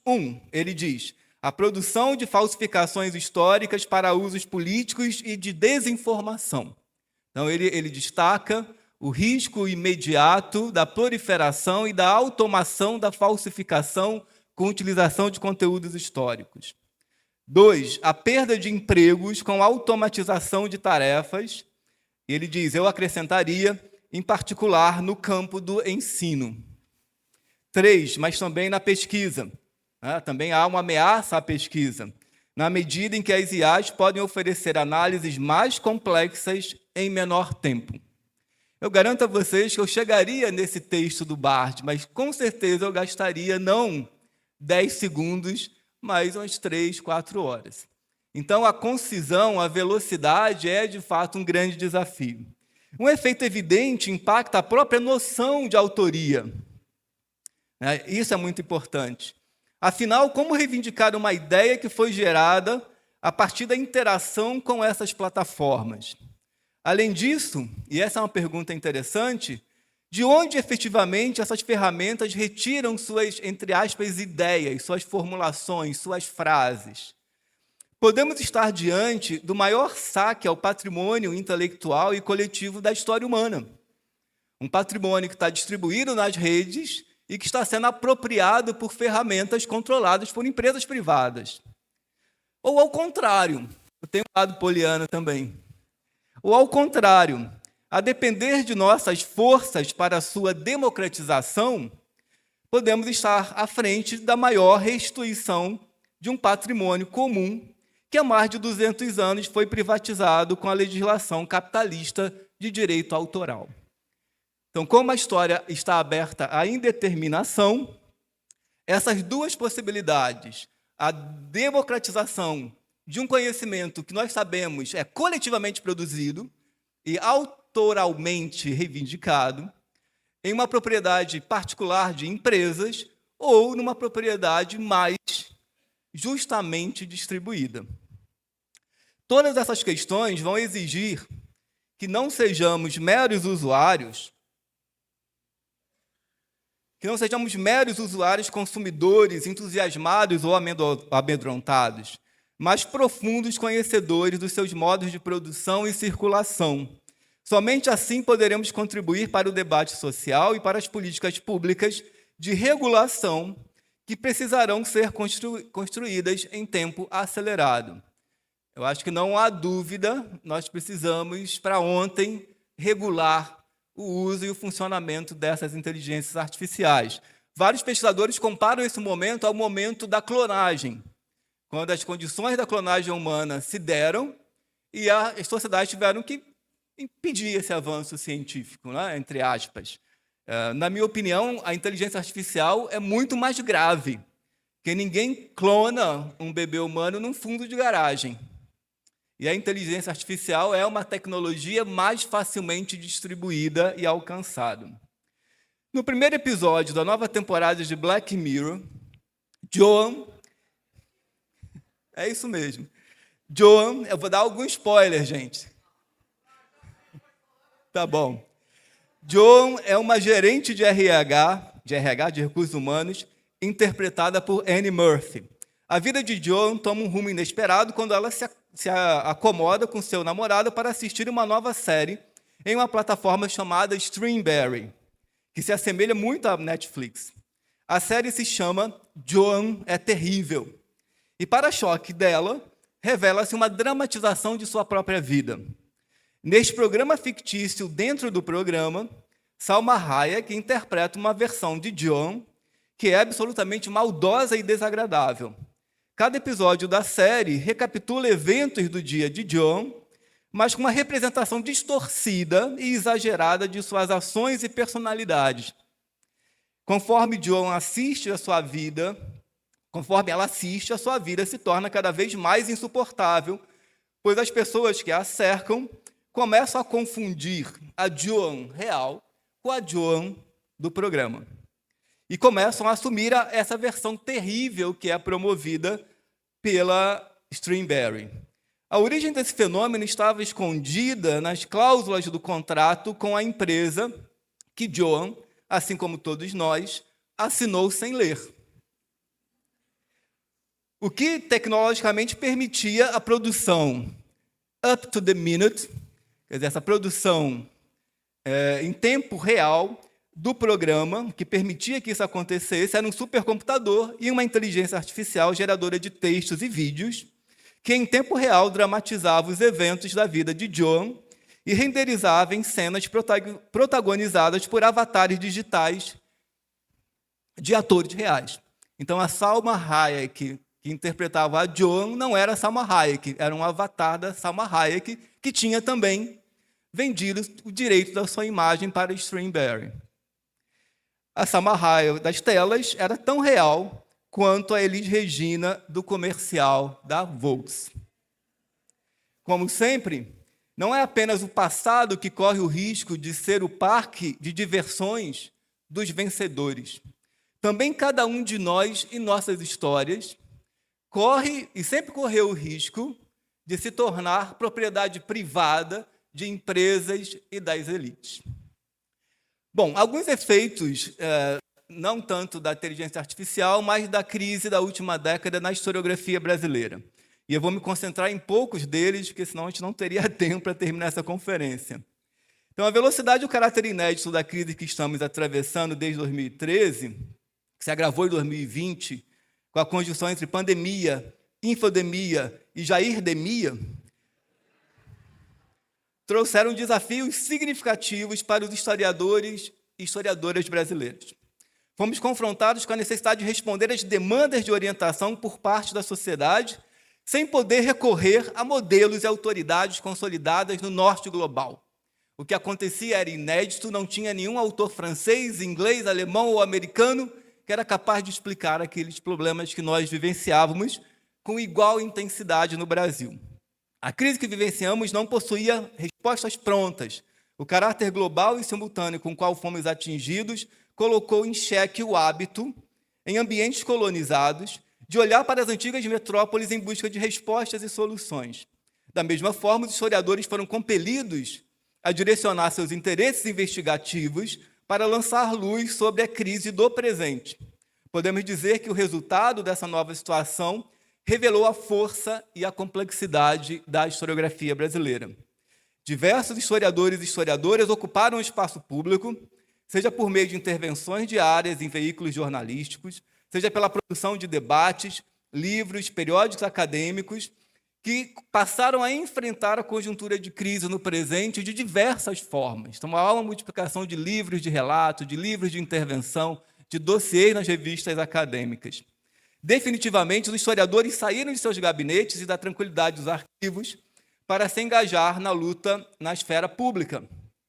Essa situação pública dos historiadores tem sido fundamental para oferecer análises críticas, interpretações embasadas e informações precisas sobre a crise que estávamos atravessando. Ao questionar narrativas simplistas e oferecer perspectivas históricas, contribuímos para uma compreensão muito mais aprofundada daqueles eventos e, em alguma medida, servimos de modelo também para o mundo político impor àquela agitação e aquele caos certos limites. Eu sempre digo que a CPI da Covid foi uma aula de como se escreve história do tempo presente em tempo real. Além disso, essa participação ativa dos historiadores na esfera pública tem desafiado a concepção tradicional de que a história é uma disciplina restrita ao âmbito acadêmico. Estamos demonstrando a relevância e a importância do conhecimento histórico para a sociedade como um todo, mostrando como os eventos do passado moldam o presente e influenciam o futuro. No entanto, também enfrentamos desafios nessa nova realidade. A desinformação e a manipulação dos fatos têm sido uma ameaça constante e deve se aprofundar. Nossa participação ativa na esfera pública nos coloca em contato direto com as preocupações e demandas da sociedade. É uma oportunidade de exercer um papel de mediador, uma categoria muito explorada pela professora Ângela de Castro Gomes, ajudando a conectar o conhecimento histórico com as questões urgentes do presente. Portanto, estamos vivendo um momento de transformações e desafios para a historiografia brasileira. À medida que enfrentamos essa crise sem precedentes, os historiadores têm demonstrado sua capacidade de se adaptar, de se posicionar e de contribuir de maneira significativa para a compreensão da história. Estamos escrevendo a história enquanto ela acontece, cumprindo nosso papel de intérpretes e agentes de mudança em nossa sociedade. Então, esse é um fenômeno que eu identifico nas transformações recentes. O outro fenômeno, que talvez seja mais rico, é o que eu estou chamando aqui de uma historiografia cada vez mais pessoal. Um traço marcante das transformações da historiografia contemporânea é a tendência a se tornar cada vez mais pessoal. As narrativas nacionais, que por muito tempo forneceram uma sincronização temporal, já não atendem às necessidades de orientação, afeto e presença do passado na contemporaneidade. Essa mudança de orientação é evidente na historiografia brasileira, na vida sociocultural e nos debates públicos, onde, por exemplo, o conceito de lugar de fala assumiu uma centralidade incontestável, provocando celebração por alguns e questionamento por outros, que apontavam suas limitações e riscos. Podemos considerar 2013 como um ponto de inflexão no seu aspecto mais emancipatório e radical, quando novas expectativas ético-políticas desafiaram todas as formas tradicionais de autoridade social, científica e epistemológica. A busca por abordagens mais horizontais e democráticas, a valorização da escuta e formas não violentas de comunicação, logo passaram a permear a vida universitária. Questões relacionadas à raça, etnia, gênero, assimetrias regionais, deixaram de ser acessórias e ganharam a centralidade dos debates sobre desigualdades e hierarquias sociais. Essa guinada no campo historiográfico levou historiadores e historiadoras a se verem cada vez mais compelidos a falar sobre si mesmos, seus lugares de fala e seus privilégios, tanto em espaços públicos quanto em formatos profissionais, como palestras, debates, artigos e mesas redondas. Estamos nos acostumando com a exposição da personalidade e a construção pública da subjetividade, elementos que se tornaram inseparáveis da produção do conhecimento histórico. Para a minha geração, que cresceu e foi formada em uma universidade ainda muito orientada pela separação entre persona pública e privada, essa transição não tem sido fácil nem linear. O grande modelo de exposição do eu historiador era, sem dúvida, a coletânea intitulada Ensaios de Ego e História. Eu sei que muitos da minha idade têm memória muito carinhosa sobre esse livro, que foi publicada pela primeira vez em língua portuguesa em 1987. Ingressei na graduação em História na Universidade do Estado do Rio de Janeiro em 1991. E a leitura dessa coletânea, que reunia biografias de renomados historiadores franceses, era acompanhada de uma mistura de admiração e distância. Esses grandes intelectuais europeus, em sua maioria provenientes de famílias de classe média, ou mesmo das elites econômicas e culturais, filhos de médicos, engenheiros e advogados, refletiam uma realidade que, para mim, aos 20 anos, parecia inatingível. Apesar da UERJ, já à época, ser uma das universidades mais populares e democráticas, seu corpo docente também contava com diversos professores que poderiam oferecer uma imagem mais democrática e aberta da profissão por meio de suas trajetórias biográficas. No entanto, pouco sabíamos sobre esses profissionais e suas vidas pessoais. Eu nunca vi um professor meu falar sobre si em sala de aula. Falar sobre si mesmo, ao escrever, ou mesmo durante palestras ou aulas, parecia algo, no mínimo, inadequado. Da mesma forma, a situação étnica, de gênero, de origem regional ou de classe, não deveria ter qualquer impacto legítimo na produção e acesso ao conhecimento. Na UERJ, do início dos anos 90, pelo menos na perspectiva limitada de um aluno de graduação, ainda não se debatia sobre cotas socioeconômicas e raciais, pelo menos não de forma ampla, e o acesso assimétrico às condições de produção e circulação do saber, apesar de, mais adiante, a UERJ ter assumido o protagonismo nesse debate. Assim, ao longo da minha trajetória, desde o começo da graduação em 91 até o doutoramento em 2003, a única forma com a qual eu estava acostumado a me apresentar academicamente era ocultando, mesmo que parecesse ilusório, minhas origens e situação social. Isso não era muito difícil, pois desde a infância e juventude eu havia aprendido a revelar pouco sobre elas. Sendo um pardo claro, nascido em uma família miscigenada, não tive muita dificuldade de encontrar meu lugar nas hierarquias de raça e classe em uma cidade tão estratificada quanto o Rio de Janeiro. Para as classes populares, pessoas como eu eram consideradas brancas o suficiente para não ser alvo de racismo cotidiano. As coisas seriam diferentes à medida que meu convívio social começou a se expandir em direção à alta classe média. Não posso dizer que minha trajetória tenha tido muitas oportunidades de convívio com as elites econômicas. Eu parei ali na alta classe média. Já era difícil, às vezes, assumir a residência nos subúrbios, longe da Zona Sul, carioca, o lugar por excelência dos intelectuais, e onde morava a maior parte dos meus professores e dos meus colegas mais abastados. Quanto mais entrar em detalhes sobre minha biografia. Hoje, inspirado em tantos colegas mais corajosos, me sinto animado a fazê-lo. Muitos desses colegas são meus estudantes hoje nas salas de aula de graduação. Tenho feito em minhas aulas e sentido como pode ser inspirador e importante para meus estudantes, muitos deles em situação igual ou pior que a minha, mas que hoje já não são minoria nas salas de aula das universidades federais. Nasci em 1971, em um barraco na favela do Jacarezinho. Minha mãe, após ter sua filha em uma maternidade pública e ter sofrido violência obstétrica, escolheu ter seus outros 2 filhos em casa, assistida por uma parteira da comunidade. O segundo desses filhos sou eu. Meus pais eram jovens agricultores, semi-alfabetizados, que deixaram uma vida precária e sem perspectiva no Espírito Santo para tentar a sorte no Rio de Janeiro, do milagre econômico e da ditadura. Quando eu tinha apenas cerca de 5 anos, minha família se mudou do Jacarezinho, fugindo de todo tipo de violência, incluindo as enchentes frequentes do rio Jacaré, que assolam até hoje a comunidade. Nos mudamos para uma favela menor na Zona Oeste, ironicamente chamada de Vila Brasil. Quando lá chegamos, era uma comunidade pequena, com características quase rurais, situada no bairro de Magalhães Basto, na periferia da Zona Oeste. Como a comunidade era pequena, apenas uma favelinha para os padrões cariocas, todos os serviços públicos estavam no bairro, principalmente as escolas. Nas salas de aula, encontrávamos moradores do bairro, pessoas também pobres, filhos de trabalhadores, mas que se diferenciavam por não morarem na favelinha, em becos ou travessas, mas em ruas e avenidas. Desde cedo me acostumei a não mencionar onde morava.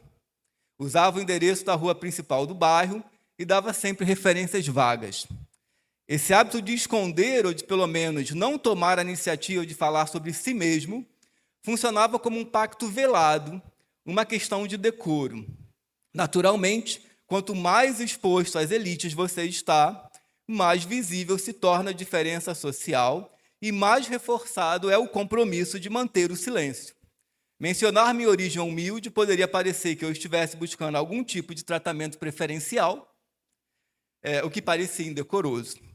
Já ostensivamente esconder minhas origens poderia parecer covardia ou insegurança. O melhor mesmo era evitar o assunto. Algumas décadas se passaram antes que eu pudesse entender, quer dizer, bastante décadas, que eu pudesse entender amplamente a lógica dessa prática de auto-ocultamento. Ao se referir à situação dos negros no Brasil, mas poderia ser aplicada igualmente à situação de classe, Guerreiro Ramos escrevia em 1954: pode-se dizer que, no Brasil, o branco tem desfrutado do privilégio de ver o negro, sem por este ser visto. Por mais que tentasse elidir, ocultar minha situação periférica de morador de favela, de filho de pais sem educação formal, ela era muito visível para as outras pessoas que estavam em posição de maior privilégio econômico e cultural, o que, no meu caso, era quase todo mundo com quem eu me relacionava quando saía de casa. Então, o teatro de sombras ficava, então, completo. Era só esconder o que já estava visível. Esse gesto, que pode parecer inocente, fortalece uma sociedade que naturaliza o valor, as possibilidades e os direitos das pessoas a partir dessa hierarquização, que só se revela à medida em que participamos dos grupos que corporificam os direitos enquanto privilégios. A lógica do eu não vejo cor, eu não vejo classe, funciona para as elites, em seus diversos estratos, como estratégia de manutenção das hierarquias, tornando-as invisíveis para os de baixo. Felizmente, esse teatro de sombras funciona cada vez menos para parcelas da sociedade brasileira. Também nós, historiadores e historiadoras, talvez mais essas últimas, as historiadoras estão sempre na vanguarda, têm contribuído para questionar essa economia do que pode ou não ser dito e visto e por quem. Darei apenas 2 exemplos com sinais contrários, mas que ilustram esse movimento em nossa historiografia. Em um artigo instigante publicado na revista História da Historiografia em 2019, com o título O Mundo Não é dos Espertos, História Pública, Passados Sensíveis e Injustiças Históricas, Keila Greenberg faz seu exercício do que ela chama de narrativa historiográfico pessoal. Nele, ela reflete como sua trajetória pessoal influiu e foi influenciada pelas suas vivências enquanto historiadora da escravidão.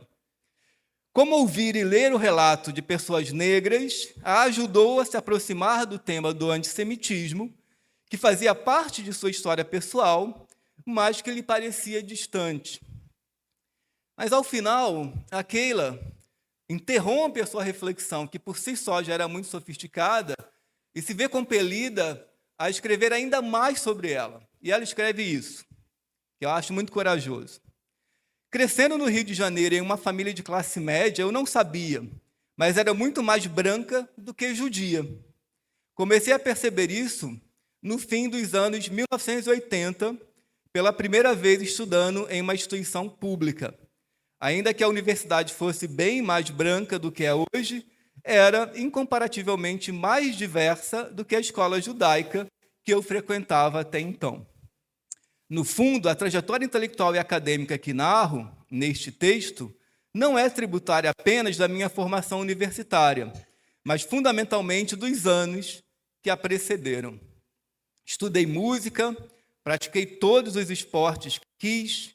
Quando ingressei na universidade, já havia completado os cursos básicos de inglês e francês e havia visitado a Europa, os Estados Unidos e Israel.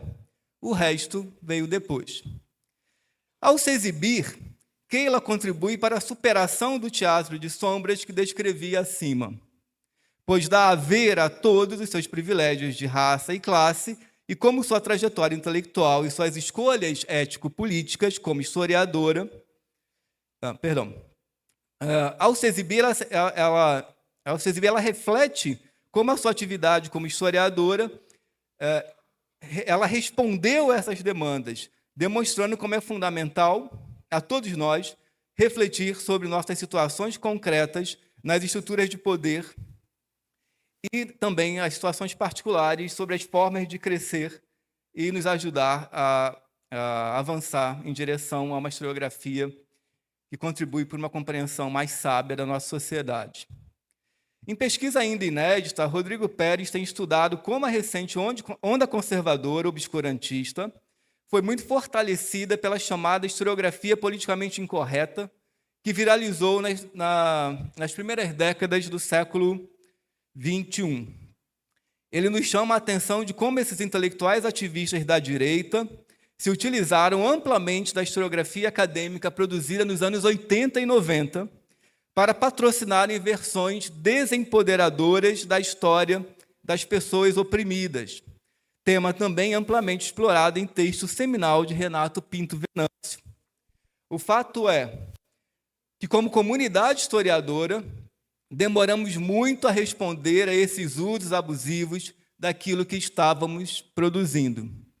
Ficou mais do que evidente que nosso trabalho não termina na pesquisa e sua publicação, mas que devemos nos responsabilizar pelo debate público que nossas pesquisas possam promover, nunca deixando de responder sob o pretexto de algum exercício ingênuo de autoridade profissional. Meu segundo caso, dessa guinada pessoal na historiografia brasileira, entre historiadores, é também um exemplo de coragem. Enquanto o presidente Lula estava preso em Curitiba, milhares de pessoas em todo o Brasil lhe enviaram cartas de solidariedade. Dentre elas estava a de uma historiadora.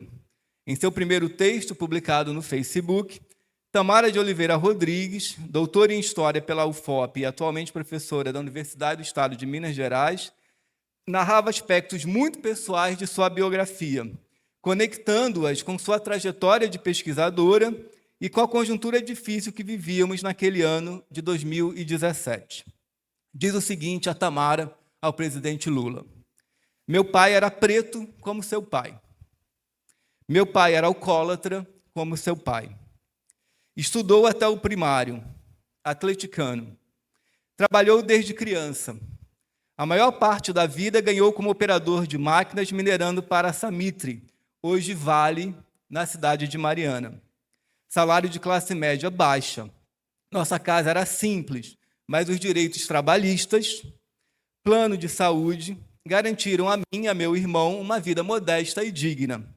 Meu pai tinha orgulho de seu trabalho, ele guardava para mim seu lanche do serviço, porque eu amava aquele cheiro.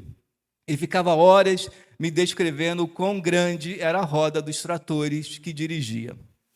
No relato de Tamara Rodrigues, encontramos uma poderosa denúncia sobre o retrocesso da reforma trabalhista e uma reflexão, naquela altura melancólica, e compreensivelmente melancólica, de uma pesquisadora que também usava sua trajetória pessoal para iluminar os desafios de um tempo presente e lamentar uma história que estava desaparecendo. A Tamara diz o seguinte ainda: meu pai não me viu ir à universidade. Graças ao grande esforço da minha mãe, fui uma das poucas pessoas da minha família a ir para a universidade. Hoje escrevo no Vale do Silício, um dos lugares mais ricos e poderosos do mundo. Eu não vejo aqui trabalhadores como meu pai, de uniformes e botina. Eu vejo aqui a sonhada modernidade, que nunca alcançaremos, construída por homens em torno do mundo como meu pai. O fato de sermos profissionais da história não torna a nossa história pessoal mais disponível e transparente. Talvez até pelo contrário. Se ela deve ser uma oportunidade de crescimento ético e cognitivo para nossas pesquisas, também deve ser objeto de investigação e reflexão continuada para o historiador e a historiadora. Precisamos falar de si, e não só no divã do psicanalista. Precisamos falar de si em situações públicas. Precisamos falar de si para inspirar e orientar nossos estudantes e nossos jovens. Precisamos falar de si para compreender as situações específicas que vivenciamos. Ele não pode ser, naturalmente, esse gesto, não pode se confundir com a exibição hedonista e desesperada na era das selfies e do Instagram, mas ser uma oportunidade para avanços cognitivos e éticos em nossa relação com o conhecimento histórico. Então, eu passo agora para a última seção do meu texto, que é também uma maneira de refletir sobre os impactos da crise na historiografia, que é um pouco o que a Ampul fez. E aí eu falarei muito rapidamente. A crise e as transformações nas estruturas da comunicação são aspectos que aproximam a conjuntura atual da época da independência. Embora existam diferenças profundas, as disputas pela história continuam desempenhando um papel central na configuração dos eventos. A Ampul Brasil tem sido impulsionada pela comunidade a estar à altura dessas grandes transformações e ser uma das forças estruturantes na luta por uma nação mais solidária, democrática e justa. Reconhecemos que a história não é um movimento automático e inevitável, mas sim que o passado nos condiciona e limita de várias maneiras. No entanto, acreditamos que a história vai além das narrativas sobre ela e que nosso passado é um campo aberto para outras e melhores histórias que podem nos projetar para outros e melhores futuros. enfrentando as forças de nosso tempo que pretendem esvaziar e monopolizar a palavra com suas projeções necrófilas, os profissionais da história estão engajados mais do que nunca em trazer à tona histórias que possam contribuir para boas decisões no presente, em benefício da maioria dos brasileiros. Nas escolas básicas, universidades, arquivos, museus, empresas, coletivos e movimentos sociais, estamos vivenciando uma explosão de novas e diferentes histórias. O neonegacionismo que dominava os ambientes de desinformação, hoje encontra barreira histórica em todas as trincheiras. A Ampul Brasil busca se transformar para ser cada vez mais um espaço de acolhimento e encontro desses diversos saberes. Entendemos que esse novo momento envolve a defesa firme da disciplina e de seus profissionais, o que implica não apenas no fortalecimento da diferença e autoridade do conhecimento profissional e acadêmico, mas também no acolhimento de outros saberes em um espaço aberto para conversas e diálogos. Diante das forças e estruturas de segregação e isolamento do capitalismo contemporâneo, os profissionais da história precisam, mais do que nunca, apostar nas tecnologias de solidariedade e amplificar as conversações em busca de outras histórias que nos inspirem para o futuro. A luta pelo direito à história na contemporaneidade passa pela compreensão das novas plataformas e formatos de produção e circulação do conhecimento. A Ampul Brasil está na vanguarda da exploração reflexiva dessas novas fronteiras, reconhecendo seus protagonistas e promovendo ações de comunicação pública, divulgação científica e curadoria de histórias. Queremos não apenas utilizar, mas também compreender e transformar os novos ambientes e as plataformas digitais. Nossas redes sociais se tornaram um fórum aberto e contínuo de conversação entre a comunidade historiadora e a sociedade, por meio de debates, mesas redondas, programas gravados regularmente, reuniões abertas e ações em diversas campanhas. A Ampul Brasil oferece um ambiente de conversação sempre atento aos grandes debates e demandas. Ao mesmo tempo, mantemos e fortalecemos os canais tradicionais de produção e circulação do conhecimento histórico, como as revistas História Hoje e a Revista Brasileira de História. A pandemia da Covid-19 acelerou a disponibilidade de ambientes e ferramentas digitais que antes pareciam inacessíveis. A Ampul tem explorado essas oportunidades como uma forma de tornar mais frequentes e regulares os encontros de trabalho, reuniões e debates internos, tanto da diretoria quanto de outras estruturas, como os fóruns de pós-graduação, graduação, de ensino e de editores. No entanto, estamos conscientes da necessidade de revalorizar a dimensão presencial e analógica de nossas vidas, reconhecendo os riscos de empobrecimento experiencial que a digitalização e a virtualização irrestritas podem trazer. Tornar ou ocupar os espaços públicos com nossos corpos deve ser meta urgente. Acho que se realiza um pouco aqui. Através de tutoriais, debates, manifestações e notas, a Ampul tem alcançado um público inédito em sua história. Anteriormente, nossos maiores números estavam relacionados aos encontros de bienais nos importantes simpósios nacionais de história, cujas conferências principais atraíam centenas de pessoas. Comunicadores públicos da história, muitos deles historiadores profissionais, agora possuem iniciativas que alcançam milhões de brasileiros, seja por meio de canais de vídeo, plataformas de podcast, aplicativos de mídia ou portais. Reconhecer, incentivar, estudar e compreender esse novo ambiente é uma tarefa urgente para a disciplina histórica e a Ampul tem colaborado para isso em várias iniciativas. Em parceria com outras associações e entidades, lançamos, o que foi descrito aqui hoje no vídeo, a importante iniciativa do Fórum e Selo Saberes Históricos, que tem como objetivo combater o negacionismo, as falsificações e os usos abusivos da história. Essa iniciativa visa dar maior visibilidade e reconhecimento a uma ampla rede de ações voltadas para a circulação digital de histórias emancipatórias e democráticas. Nos últimos anos, a conjuntura difícil exigiu que historiadores e historiadoras se envolvessem cada vez mais nos debates públicos. Assim como em outros momentos, precisamos combinar o ethos do pesquisador com o de publicista em defesa da democracia.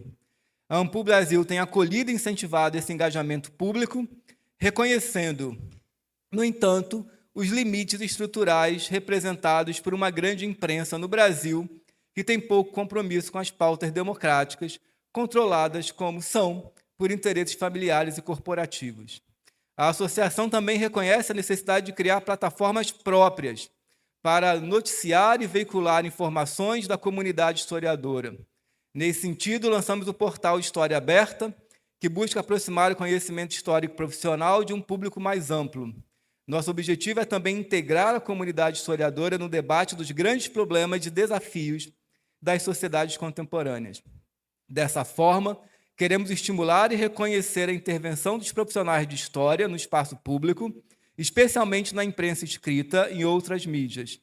Além de reunir algumas iniciativas de comunicação pública da AMPU Brasil, o portal pretende acolher ações de historiadores e seus diversos espaços profissionais engajados nos debates dos grandes temas da contemporaneidade. Brasil Paralelo, Escola Sem Partido, Ensino Domiciliar, Negacionismo em relação à ditadura e ao racismo, Reforma do Ensino Médio, Pautas de Diversidade, de Gênero e Feminismo são alguns dos temas que continuamente promovemos em debates e intervenções. Desde 2021, reconhecemos a importância de posicionar a associação na luta por comemorações críticas e reflexivas do bicentenário, cientes da centralidade que o tema teria na pauta obscurantista. Desde então, temos realizado debates, mesas redondas, seminários e ações de história pública, como o Blog das Independências, em parceria com a CEL, e também estivemos alinhados com o Portal do Bicentenário, iniciativa da AMPED e de outras associações do campo da educação, voltadas para o tema do bicentenário na sala de aula do ensino básico. No encontro anual da SBPC, realizado no final de julho, dedicado ao tema do bicentenário, a AMPU e os historiadores tiveram sua participação vigorosa. Coordenamos o grupo de trabalho criado para esse propósito na Federação de Associações e participamos da comissão organizadora do encontro anual, cujo tema foi o bicentenário. Ainda este ano, em parceria com a SBPC, coordenado pela AMPU, lançaremos um calendário colaborativo das independências. Por fim, mas não menos importante, no primeiro semestre de 22, lançamos uma plataforma online de cursos que tem sido um grande sucesso de público, abordando temas de grande relevância tratados por especialistas em linguagem acessível. Cada curso tem atraído e certificado centenas de inscritos pagantes. Essa iniciativa, mesmo cobrando valores muito acessíveis, consegue sustentar financeiramente devido à sua escala. Após 6 décadas de existência, podemos nos orgulhar de fazer parte de uma associação que está entre as mais relevantes do seu campo no cenário global, defendendo o direito à história em todas as suas frentes: pesquisa, formação de professores, ensino básico e superior, arquivos, museus, políticas de patrimônio e memória, divulgação científica, história pública, e em todas as novas fronteiras da profissão do historiador. Temos muito a comemorar de forma crítica, sempre, nesses mais de 60 anos de história, mas também temos muito a fazer como associação que sempre se colocou na luta pela democracia, contra todas as formas de preconceitos e a favor de uma sociedade mais justa, sustentável e solidária para todos os indivíduos. Obrigado.